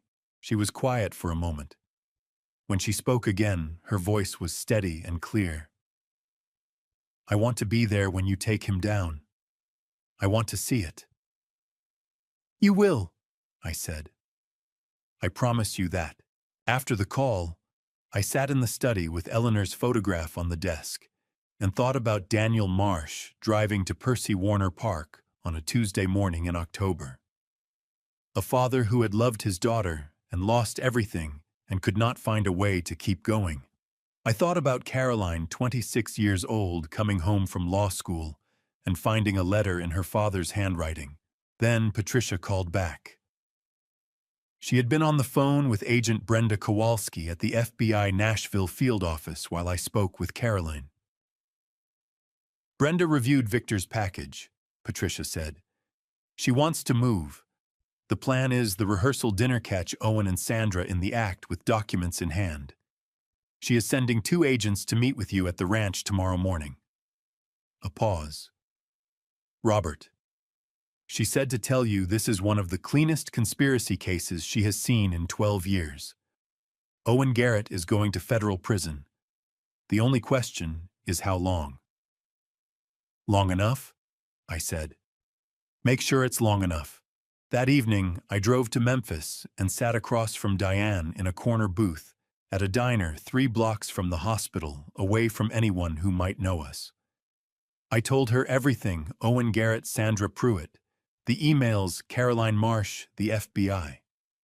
I laid it out the way I used to lay out a case for a jury: facts, first sequence, second, meaning last. Diane listened without interrupting. Her coffee went cold in front of her. When I finished, she looked at me across the table with her jaw set and her eyes bright and fierce, and said, 8 weeks. 8 weeks, I confirmed. She nodded once, sharp and final. Then let's make sure every single one of those 8 weeks counts. 8 weeks sounds like a long time until you are living inside them. Agent Brenda Kowalski arrived at Cumberland Ranch the morning after my call with Patricia, driving a plain sedan with Tennessee plates and the efficient, unhurried manner of someone who had been building federal cases since before Diane finished medical school. She was 46, sharp-eyed with close-cropped dark hair and the particular stillness of a person who has learned that the best interrogation technique is simply to wait. We sat at the kitchen table for 2 hours, and she walked me through the operational plan with the precision of a surgeon, explaining a procedure she had performed dozens of times. We let them believe everything is proceeding on schedule, she said, spreading a floor plan of Opryland Grand Hotel across the table. Sandra Pruitt will arrive at the hotel the day before the rehearsal dinner and check in under her consulting firm's name. She will present herself to Owen as a legal advisor, helping with post-marriage estate planning, her cover for bringing the documents. Our surveillance confirms she has done this in at least 2 previous operations. Kowalski tapped the floor plan. You will wear a digital recorder here, breast pocket, left side. Battery runs 6 hours. Everything you hear, we hear in real time from a support vehicle in the parking structure. She looked at me directly. When you have verbal confirmation of the plan, both of them discussing the documents and the transfer, you text me 1 word. Now, my team enters within 60 seconds, and if they separate, I asked. You follow Owen. He is the primary. Sandra will not run without him. Kowalski folded the floor plan. Judge Callahan, I need to ask you something directly. Can you sit across from this man for 8 more weeks without showing him what you know? I thought about 36 years of listening to testimony from people who had done terrible things and showing them nothing but the measured attention of the bench. Yes, I said. I can do that. Good. She gathered her documents. Because the moment he suspects anything, he runs. And if he runs, he rebuilds, and he finds someone else's daughter. Owen came to the ranch the following weekend, and the weekend after that, and every weekend for 8 weeks. He helped Billy Tasker replace the east barn door that had been warping since February. He sat on the porch after dinner and talked about the wedding venue's catering menu and whether we should add a second bartender for the reception. He asked about the mineral lease renewal with the easy interest of a man who expected to have an ongoing stake in the outcome, and every time he smiled at me across the dinner table, I smiled back. The performance cost Diane more than she ever said out loud. I watched it happen week by week, the way she laughed at his jokes a half-second later than she used to, the way her hand sometimes tensed slightly.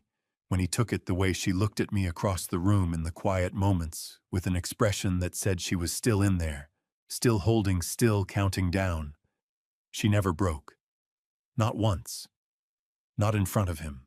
But I found her twice in the kitchen after Owen had gone to bed, once standing at the sink with the water running and her forehead pressed against the cabinet door, her shoulders shaking without sound. The second time, she was sitting at the kitchen table at 2 in the morning with a cup of tea she hadn't touched, staring at nothing. Both times I sat down beside her, and neither of us said anything that needed to be said out loud. Owen brought up the trust on the 5th weekend. We were clearing the dinner table when he said casually and pleasantly, "After the wedding, we should probably sit down with a financial planner. Make sure the estate structure is set up optimally for both of you." I set down the plate I was carrying and looked at him. "That's Diane's decision," I said evenly. "The trust is hers." He smiled completely unruffled. "Of course. I just mean I want to make sure she's protected going forward. That's all I've ever wanted." The word protected landed the way it always did, with a weight that had nothing to do with its stated meaning. "She's well protected," I said pleasantly, and went back to clearing the table.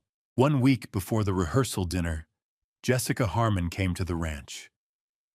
She had been Diane's closest friend since their first year at Vanderbilt, and she had been helping with wedding preparations for months. She found me in the vegetable garden Eleanor had planted along the south wall of the house, and pulled me aside with her hands twisting together in front of her, and her face tight with guilt she had been carrying for longer than that morning. "Judge Callahan," she said, her voice shaking slightly. "I need to tell you something. I should have said it months ago, and I didn't, and I'm so sorry." She pressed her lips together hard. "I saw things about Marcus, the way he was always stepping away for phone calls, the trips that never quite added up, the questions he asked about the ranch and the trust and the estate questions that felt like more than just getting to know the family." Her eyes filled. "I asked Diane about it once. She said I was being paranoid, so I stopped asking." A tear broke loose and she wiped it away fast, angry at herself. "I should have pushed harder. I feel like I failed her." I put my hand on her shoulder. "You are telling me now," I said. "That matters." "What can I do?" she asked. "Tell me what I can do." "Come to the rehearsal dinner," I said. "Sit with Diane. When this is over, she is going to need the people who showed up." Jessica nodded, wiping her face with the back of her hand, pulling herself together with visible effort. 7 days. Owen Garrett would arrive at Oprahland Grand Hotel in 7 days, believing he was 48 hours from the cleanest score of his career.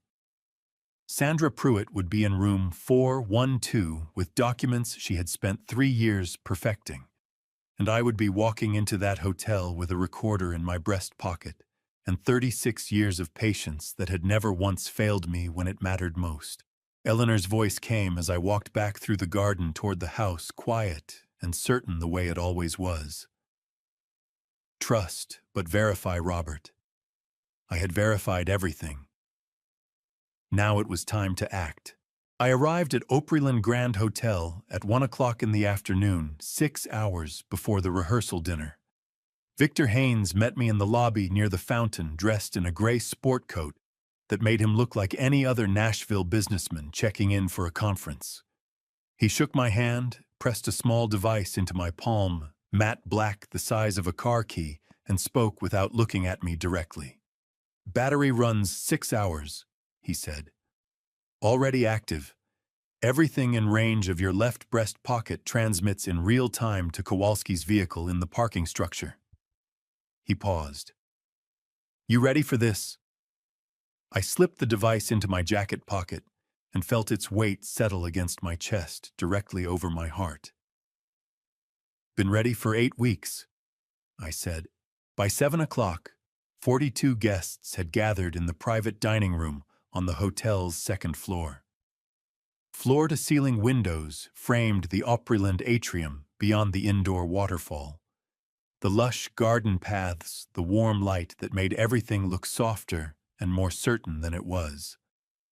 The room smelled of fresh flowers and roasted chicken, and the particular anticipation of people who believed they were celebrating something real. Sandra Pruitt had checked into room 412 that afternoon, under the name of her shell consulting firm. Agent Kowalski had confirmed it at 4 o'clock with a text that contained one word, confirmed. Owen arrived at 6:45. He walked through the dining room door in a dark navy suit, his hair neat, his posture easy, and went straight to Diane. He took both her hands, kissed her cheek, looked at her the way a man looks at something he has worked very hard to acquire. Diane smiled back at him, with her whole face warm, open, entirely convincing. 8 weeks of practice had made her extraordinary.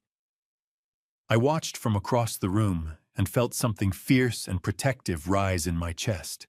I found Owen at the bar 20 minutes into the evening. He was talking to one of Diane's colleagues from the hospital, laughing at something the man had said completely at ease.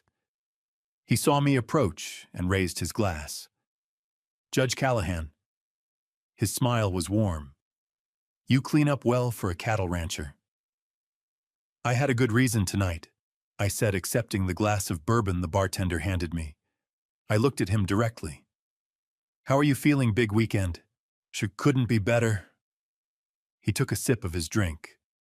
2 more days, and she's mine forever." The word mine landed with a precision he didn't intend. At 8:30, Owen stood to give the rehearsal dinner toast. He raised his glass, looked around the room with that practiced warmth, and let his eyes settle on Diane at the center of the table. "When I spent a long time believing that some people simply don't get what they deserve," he said. His voice was smooth and genuine sounding, and every word was a lie. "Then I met Diane, and I understood that sometimes if you're patient enough and careful enough, you get exactly what you've been working toward." He lifted his glass higher. "To Diane, to family, to everything that's about to begin." The room applauded. Glasses rose. Diane touched her glass to his and smiled. I raised mine and thought, "You have no idea how right you are about getting exactly what you've been working toward." At 8:52, Owen excused himself. He leaned close to Diane, murmured something about a client call, kissed her forehead with practiced tenderness, and walked toward the hallway that led to the elevators. I watched him go. I waited 4 minutes, long enough that no one would connect my departure to his. Then I excused myself quietly, took the elevator to the 3rd floor, and moved down the carpeted hallway toward room 412. I heard them before I reached the door. Sandra Pruitt's voice was clipped and professional, stripped of anything resembling warmth. "I have the modification forms here. Trust Amendment Page 4, Co-Trustee Authorization under your name as her spouse. Page 7, Grantor Approval, Diane's signature line. Once both signatures are obtained Saturday evening, I submit the package to First Tennessee Bank Monday morning when they open." Timeline after submission. Owen's voice was calm, satisfied. The voice of a man watching pieces fall into place. "Monday submission, Tuesday morning confirmation from the bank," Sandra said. "Tuesday afternoon, the funds transfer to the intermediary account in Delaware. By Tuesday evening, they move to the Lisbon account. We fly out Tuesday at 2. A pause. "By Wednesday morning, $67 million will be distributed across 11 shell accounts in 4 jurisdictions. Even with FBI involvement, international asset recovery takes 3 to 5 years minimum. By the time Robert Callahan understands what happened, we are gone, and the money is untraceable." "And the old man?" Owen asked. Sandra made a sound that was almost a laugh. "Robert Callahan hasn't had signing authority on that trust since Diane turned 30. He has no legal standing to block or reverse a co-trustee transaction executed with proper documentation. There is nothing he can do. I had everything I needed: the plan, the timeline, the bank, the account structure, the acknowledgement that both of them knew exactly what they were doing and exactly who they were doing it to." I reached into my jacket pocket and pulled out my phone. One word. Now. I sent it. Then I did something Agent Kowalski had not planned for. I knocked on the door. Maybe it was 36 years of needing to see the moment a verdict was delivered. Maybe it was the part of me that was not a judge but a father, the part that had watched his daughter shake without sound at a kitchen sink for 8 weeks and needed Owen Garrett to understand face to face that the person he had underestimated most was standing on the other side of this door. The door opened.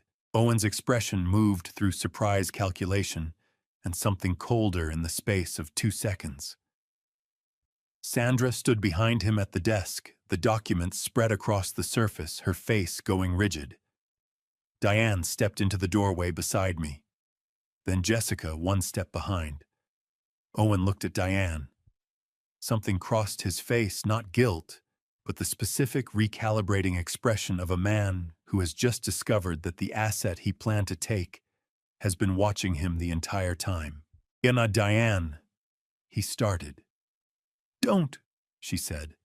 Her voice was so steady it cut the air cleanly. Don't say my name like that. Not anymore. 60 seconds later, Agent Kowalski came through the door with 2 agents behind her badges, raised voices clear and official and final. It was over. Almost. Agent Kowalski moved through the room with the efficient calm of someone who had done this many times and understood that speed and precision mattered more than drama. Owen Garrett. She said badge raised her voice, carrying the particular authority of federal law enforcement. In the moment it stops being procedural and becomes final. Also known as Marcus Delaney, Daniel Reeves, Ryan Colton, and Nathan Shaw.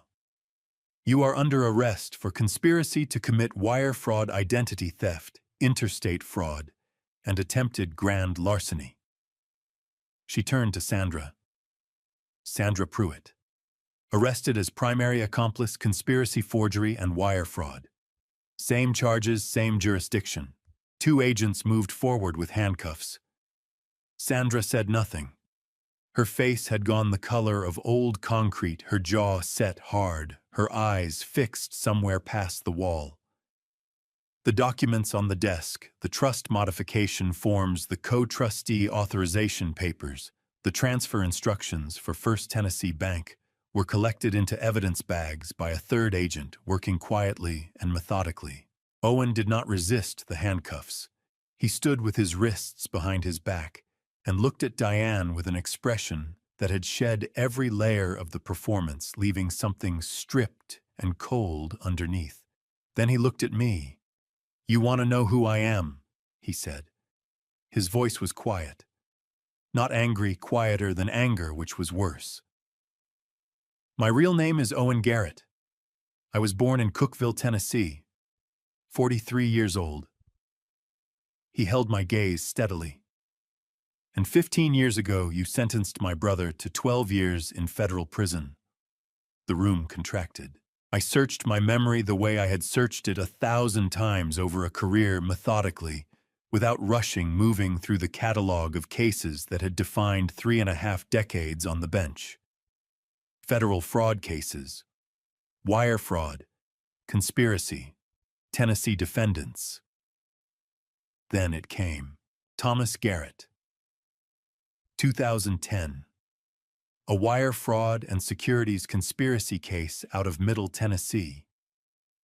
Thomas had been 30 years old, a financial services rep who had defrauded elderly clients of their retirement savings through a series of fictitious investment funds. The evidence had been overwhelming and meticulously documented. I had denied his appeal twice.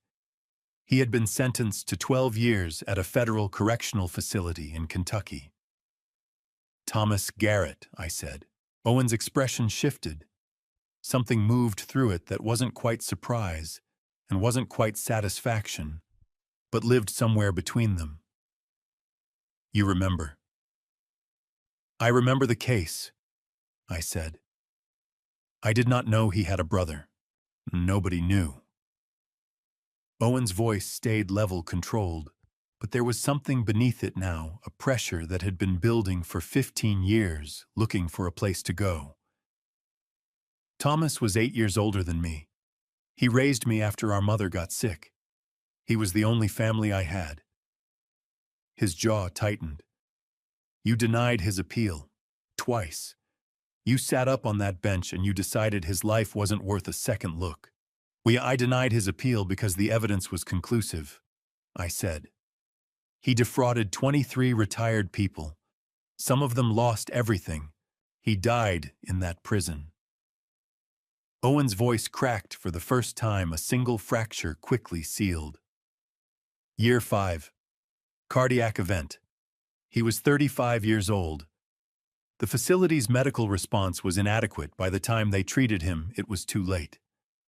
I got a phone call from a corrections officer I had never met telling me my brother was gone. He exhaled sharply. I had no money for a proper burial. I had no family left. I had nothing. Diane stood in the doorway with her arms crossed tight over her chest, her face unreadable. Jessica had her hand on Diane's arm, fingers pressing gently. Sandra stepped forward from where the agent had positioned her, her voice flat and stripped of everything except the fact of it. Victor Haynes found the connection, I assume. She didn't wait for an answer. Our father was Patrick Garrett. He abandoned Owen's mother when Owen was 6 years old. He abandoned my mother when I was 8. 2 families he walked away from without looking back. He built his legitimate life and left both of us with nothing. Her eyes moved to me with a contempt that had been aged for years. Owen found me through a DNA registry in 2016. We recognized each other immediately, not just by blood, by what had been done to us. She looked back at Kowalski. Wealthy families with their perfect estates and their family trusts. They reminded us of everything that was taken. So we took from them. Kowalski stepped between them and me. That's enough. She nodded to the agents. Take them out. Owen was turned toward the door. Then he stopped, not resisting, just stopping for the space of one breath, and looked back at me over his shoulder.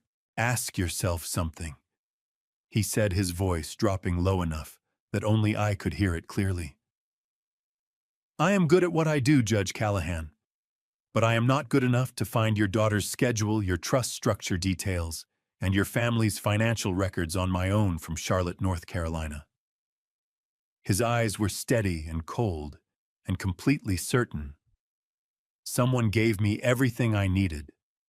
Someone close to this family wanted this to happen. You caught me. He paused. But you haven't found them yet. Then the agents walked him through the door and down the hall, his footsteps fading into the thick carpet of the Opryland corridor until the sound disappeared entirely. The room felt suddenly emptier than its square footage explained.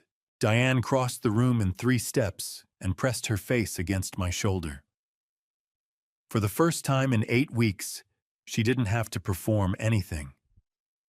The shaking started immediately, not loud, not dramatic.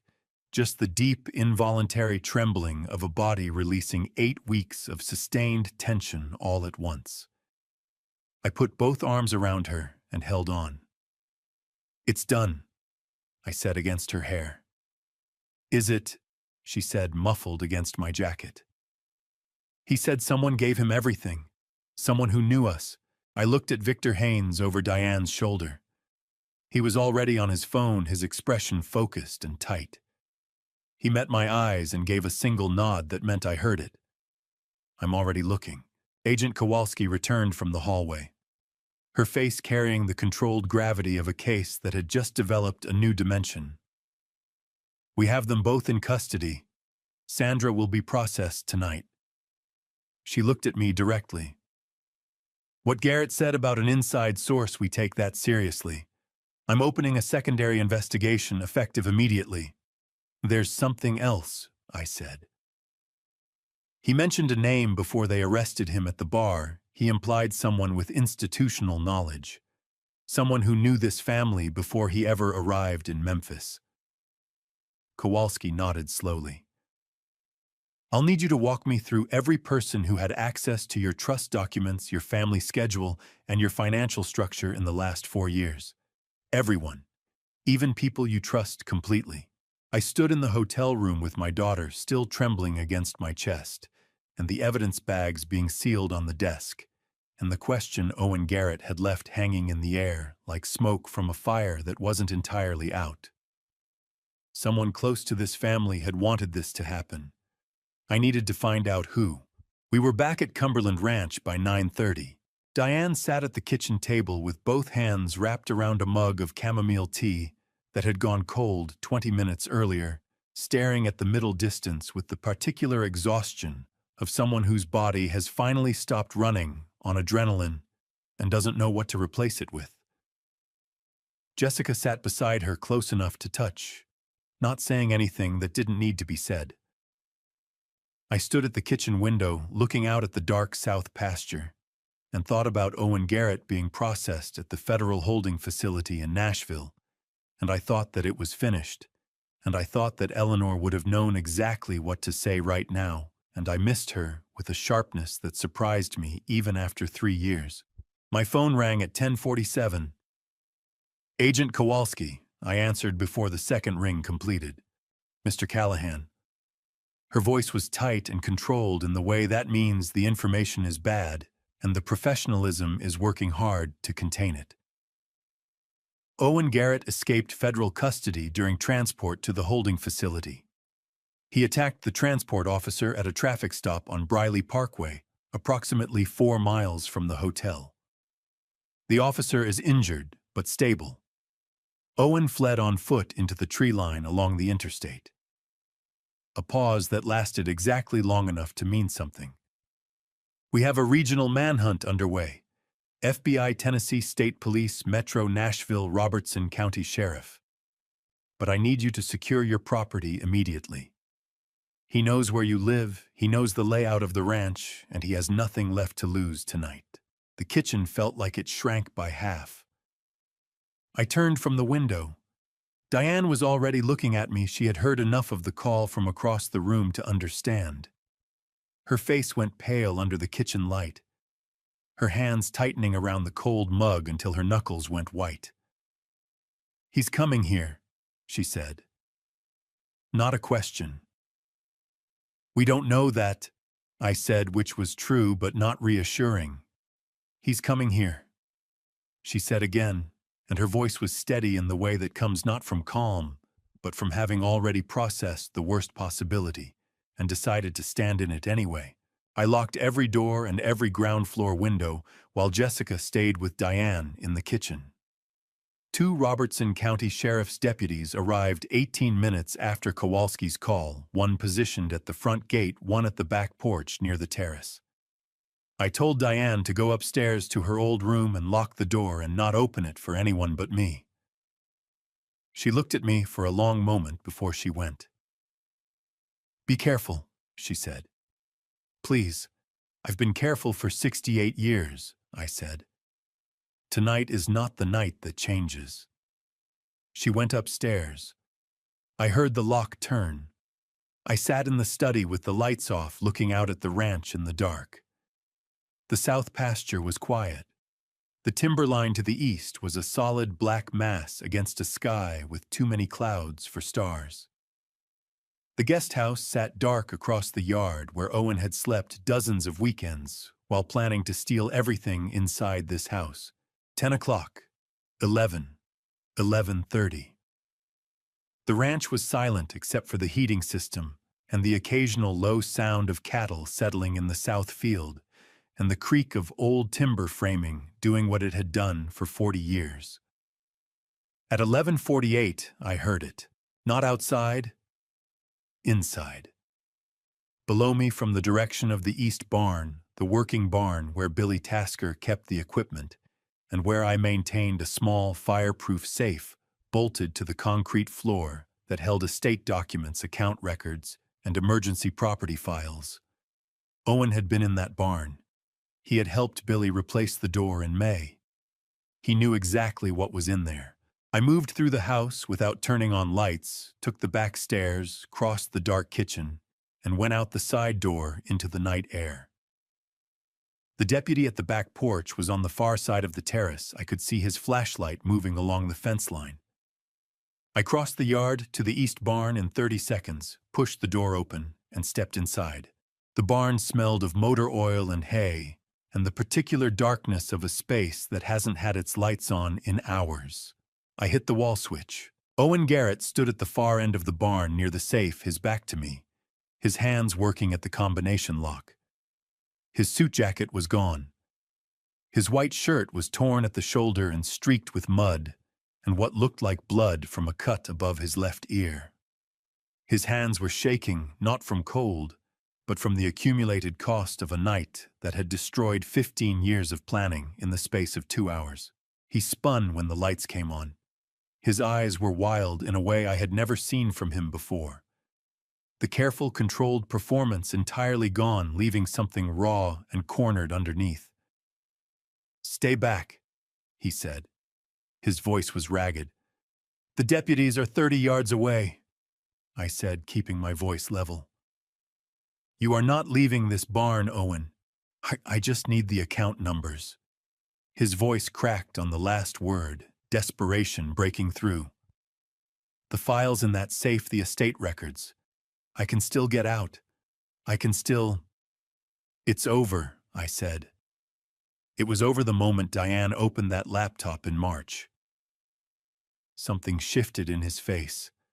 The wild desperation collapsed inward, and what replaced it was a grief so old and so heavy it looked like it had been living behind his eyes for years, waiting for a moment like this to surface. "You took everything from my family," he said, his voice dropping to something almost quiet. "Thomas was all I had. He raised me. He was 22 years old when our mother got too sick to work, and he held everything together with nothing. He made one bad decision, and you buried him for it." His chin came up, trembling. "He died in that prison because the medical staff didn't move fast enough. He was 35 years old, and he died alone in a Kentucky correctional facility, and you never even knew his name until tonight."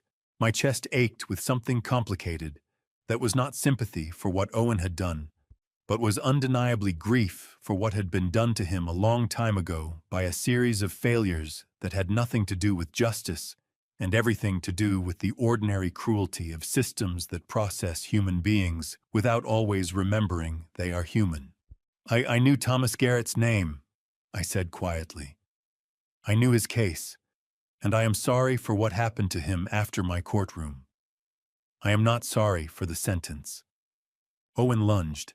He came fast and desperate toward the safe, both hands reaching. I stepped directly into his path, not to stop him physically, but to plant myself between him and the door, between him and any exit, the way a man stands when he has decided that this ends here and not somewhere else. He hit my shoulder hard, both of us stumbling, and I grabbed the nearest thing, the frame of the equipment shelf, and went down with him, my weight pinning his arm against the concrete floor long enough to matter. It was not graceful.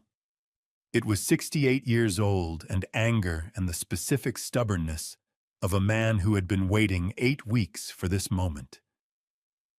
I got my mouth open. "Now East Barn," I heard boots on gravel at a dead run. The door burst open, and 2 deputies came through it, fast crossed the barn floor in 4 strides, and had Owen by both arms before either of us had fully gotten back to our feet. He was cuffed for the second time in 3 hours, his face against the concrete. The fight finally gone out of him completely. As they dragged him toward the door, Owen turned back to me. His face was bleeding from where it had met the barn wall. His eyes were burning. "Harrison Webb," he said, his voice low and fierce. "Former Chief Judge, Middle District of Tennessee. He paid me $180,000 Callahan. He gave me everything: Diane's schedule, the trust structure, your financial records. He wanted you to feel exactly what I felt. A breath that shook on the way out. You caught me, but Webb is the reason I found you. The deputies pulled him through the door. I stood alone in the east barn, blood on my shirt, from where the struggle had torn through the fabric. My hands steadying themselves against the wall, the name Harrison Webb settling into my chest, like the final piece of a structure I had been building without knowing its shape. Harrison Webb. I knew that name. I went back inside and sat at my desk, with my hands still unsteady blood, drying on my shirt collar Eleanor's photograph, watching from the corner of the desk, the way it always did, patient, steady, present. Harrison Webb. I typed the name into my laptop and waited 4 seconds for the results to load. Former Chief Judge, United States District Court, Middle District of Tennessee. Appointed 1998. Served 14 years. Forced to resign in 2017 following an internal judicial conduct investigation into allegations of improper financial relationships with attorneys appearing before his court, specifically accepting paid consulting arrangements through a shell company from 2 law firms whose cases he had ruled on favorably over a period of 6 years. The investigation had been triggered by a confidential complaint filed with the Judicial Council of the Sixth Circuit. The complainant's name had never been made public, but I knew who it was. I had filed that complaint in January of 2017 after reviewing case records that crossed my desk through a judicial review committee I served on that year. The pattern had been unmistakable: the same attorneys, the same favorable rulings, the financial structures just opaque enough to survive casual scrutiny, but not the scrutiny of a former JAG officer who had spent 36 years reading evidence with the specific intention of finding what people tried to hide. I had reported it because it was the right thing to do. I had reported it knowing it would cost Webb everything: his position, his reputation, the legacy of 14 years on the federal bench. I had not enjoyed it. I had not hesitated. Harrison Webb had lost everything because I told the truth about what he had done, and he had spent 8 years deciding how to make me pay for it. I called Victor Haynes at midnight. He answered on the first ring, which told me he had been waiting. "Webb," I said. "I've been running his financials for the last 2 hours." Victor said, his voice carrying the tight focus of a man deep in a trail of numbers. "Webb Consulting Group, LLC, registered in Delaware in 2019. Sole listed officer is his wife, Margaret Webb. 3 wire transfers from Margaret Webb's personal account to a shell company called Garrett Advisory Services, $60,000 each, spread 18 months apart, totaling $180,000. The first transfer was dated 4 months after Owen Garrett created the Marcus Delaney identity." Victor paused. "The payments align exactly with the 3 phases of Owen's operation against your family: initial reconnaissance, relationship establishment, and final execution phase." My jaw tightened until my back teeth ached. "He funded every stage." "He funded every stage," Victor confirmed. "And he provided the intelligence Owen couldn't have gathered from Charlotte. Diane's hospital schedule, the trust structure, details the financial account numbers, the engagement party date 6 months in advance. Webb had sat on the bench when you established the Callahan Family Trust, and at that time he still moved in the same legal circles as your estate attorneys. Patricia Odom confirmed it this afternoon 18 years ago. Webb and the senior partner at her predecessor firm attended the same judicial conference in Memphis for 3 consecutive years. Trust structures, beneficiary details, asset summaries, the kind of information that flows in professional conversations between attorneys and judges who consider themselves colleagues. He did not steal the documents. He did not need to. He simply listened over years to people who trusted him with information they had no reason to protect. Everything else he compiled afterward through Owen's reconnaissance. He didn't just want the money, I said. No, Victor said. He wanted to watch you lose your daughter the way he lost his career. He wanted you to feel responsible. He wanted you to know you couldn't protect the one person who mattered most. A pause. The money was Owen's incentive. The destruction was Webb's. I sat in the dark study for a long moment. After Victor finished Eleanor's photograph, the only light source in the room, the ranch silent outside the windows. 8 years. Harrison Webb had spent 8 years engineering a revenge so elaborate and so patient that it had taken a spreadsheet accidentally left open on a laptop to stop it. I thought about Daniel Marsh, sitting on a park bench in Percy Warner Park, with a letter in his jacket pocket. I thought about Caroline Marsh coming home from law school to find her father gone. I thought about Linda Hargrove and the $3.5 million her father had paid to make Owen disappear, not knowing it would only redirect him. All of it. Every destroyed family.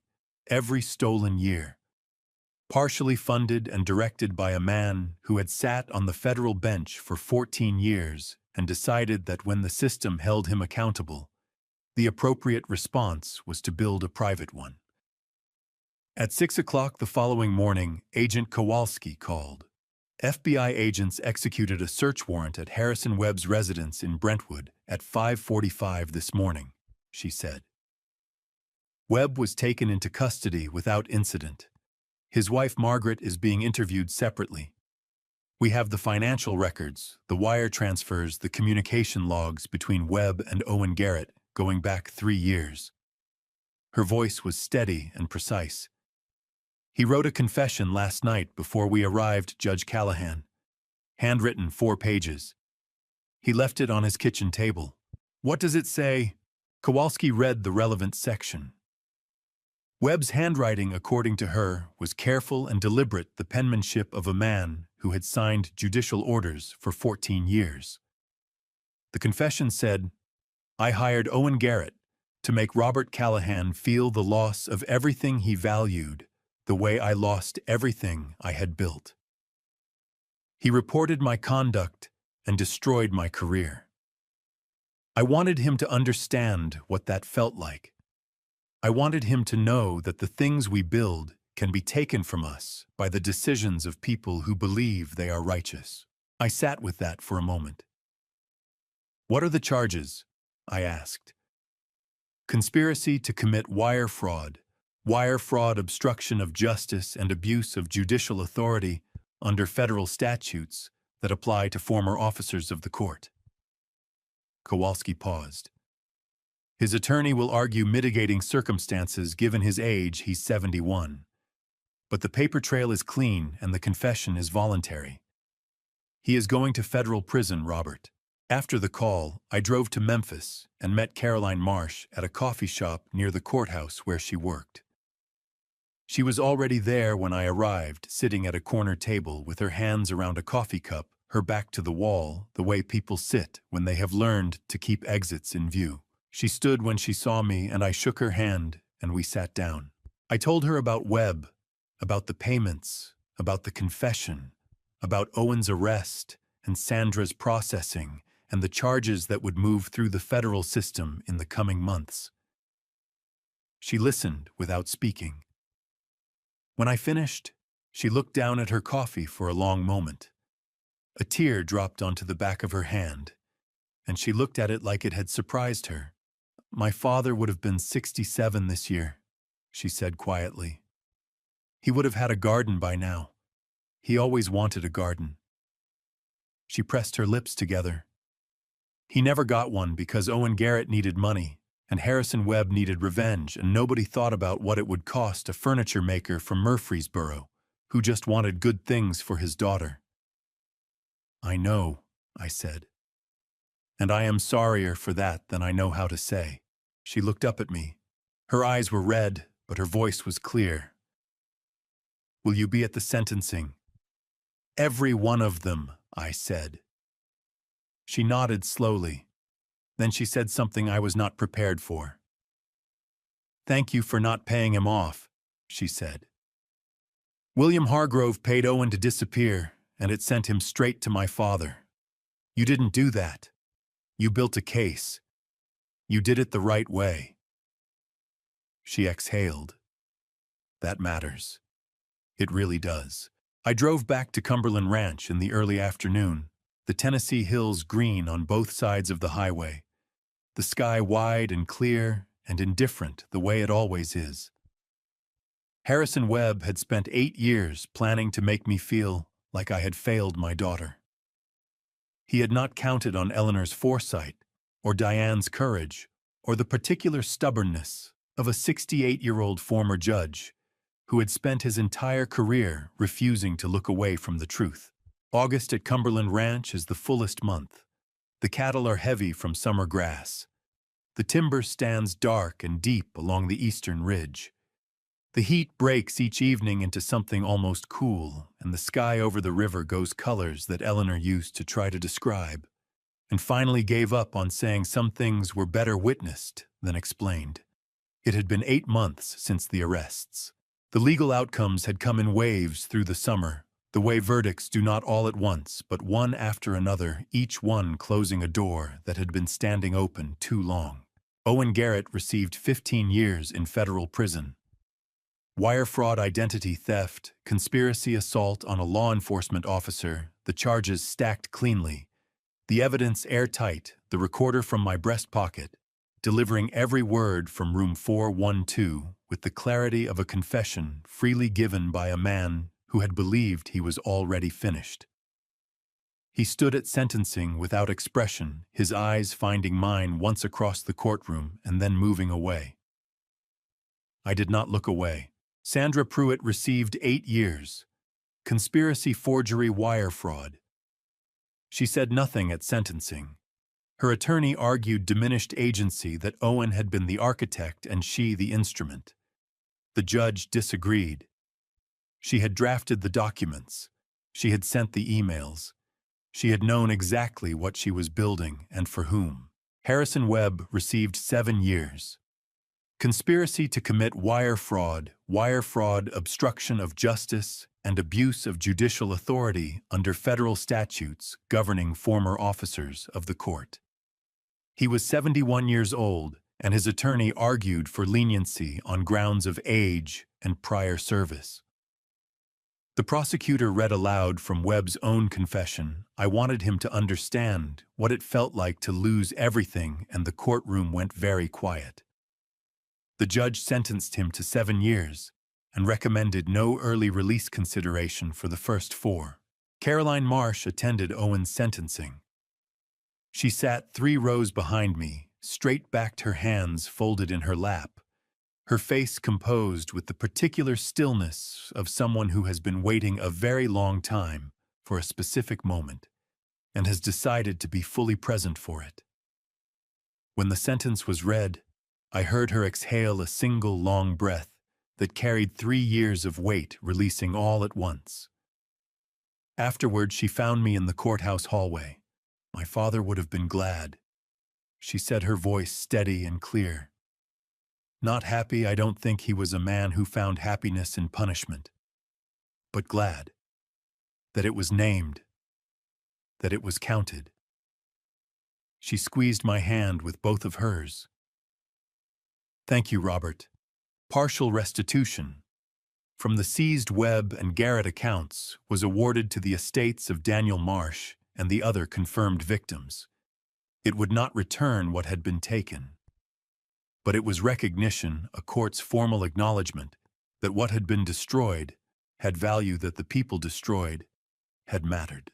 Diane's healing moved through the summer, the way the Cumberland River moves after heavy rain, fast in some stretches, slow in others, occasionally doubling back on itself before finding the right channel forward. She took 6 weeks of medical leave after the arrests. She walked the ranch in the mornings. She went back to therapy twice a week with a counselor in Nashville she trusted. She called me every evening, sometimes talking for an hour, sometimes just needing to hear a familiar voice for 10 minutes before she went to sleep. By June, she was back at Memphis General part-time. By July, full-time. In August, she called me on a Tuesday evening, an ordinary Tuesday, no particular occasion, and her voice carried something I recognized immediately because I had been listening for it for months. It was the same lightness I had heard the night she first called me about Marcus Delaney. But this time it was real, unperformed. Hers. I want to bring someone to the ranch, she said. For Sunday dinner. His name is Michael Barlow. He's 37, he works in watershed restoration for the state of Tennessee, and Dad, he doesn't talk about himself very much. He mostly asks questions, and then actually listens to the answers. I smiled. Bring him Sunday, I said. I called Victor Haynes the next morning out of old habit. He called back that afternoon. Clean record, stable career, genuine references.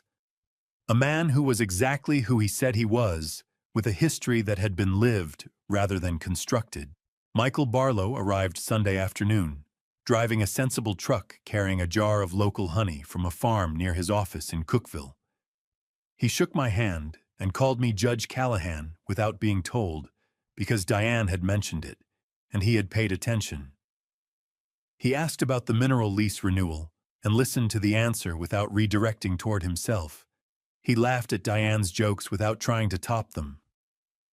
After lunch, Diane caught me watching them from the porch. She crossed the yard, climbed the porch steps, and stood beside me. She slipped her arm through mine the way she had since she was small enough to reach my elbow. I know you ran a background check, she said. Old habits, I said. She laughed warm, real surprised at itself. Thank you, she said quietly. For all of it. For believing me when I came to you. For not letting me face it alone. I covered her hand with mine. Your mother knew this day would come, I said. She made me promise to be ready for it. Diane looked out over the ranch, the cattle in the south pasture, the timber line going copper in the afternoon light. The east fence line where Eleanor used to walk on Sunday mornings thinking things through. Do you think she knew it would be this bad? Diane asked. Oh, no, I said. But she knew you would need someone standing beside you, and she knew I needed a reason to pay attention. I paused. She was right about both. That evening, I walked the east fence line alone at sunset the way I had every evening since coming home to this ranch full-time. The light turned the hills gold. The cattle moved slow and easy. The timber stood dark and patient along the ridge. I stopped at the corner post, the old cedar one Eleanor used to touch with her hand when she turned around to walk back. I closed my eyes and listened to the ranch settle into evening, and I heard her voice one last time, clear and certain and at peace. You kept your promises, Robert. Both of them. Now rest. I opened my eyes. The light was fading over the timberline, turning the sky the colors Eleanor could never find words for. I stood there until it was dark, and then I walked home. I am 68 years old, and I have learned more from this chapter of my life than from 36 years on the federal bench. God gives us instincts for a reason. That quiet voice that whispers when something feels wrong, the one I almost talked myself out of listening to that voice, was a gift. Don't silence it the way I nearly did. If this grandpastory's experience taught me anything, it is this: love is not weakness, but love without discernment is a door left unlocked. You can welcome people into your life and still pay attention. You can trust deeply and still verify carefully. These two things are not opposites. They are partners. Don't make the mistake I almost made waiting too long, to act on what you already know, telling yourself you are being paranoid, telling yourself the people you love deserve happiness more than they deserve protection. They deserve both, every single time. This revenge story was never really about revenge. It was about a father keeping two promises to the woman he loved. It was about a daughter brave enough to say 4 words that saved everything. And it was about the truth that justice, however long it takes, is always worth building carefully. To every parent watching, your instincts matter. Your presence matters. This grand pastory's moment reminded me that dad revenge is simply this refusing to let someone destroy what you promised to protect. If this revenge story moved you, leave a comment below. Share it with someone who needs to hear it. And subscribe to this channel, because the next story is already waiting for you. Thank you from the bottom of my heart for staying with me until the very end. A final note. Upcoming stories contain fictional elements crafted for educational purposes. If this type of content isn't your preference, feel free to explore other stories that speak to your heart instead.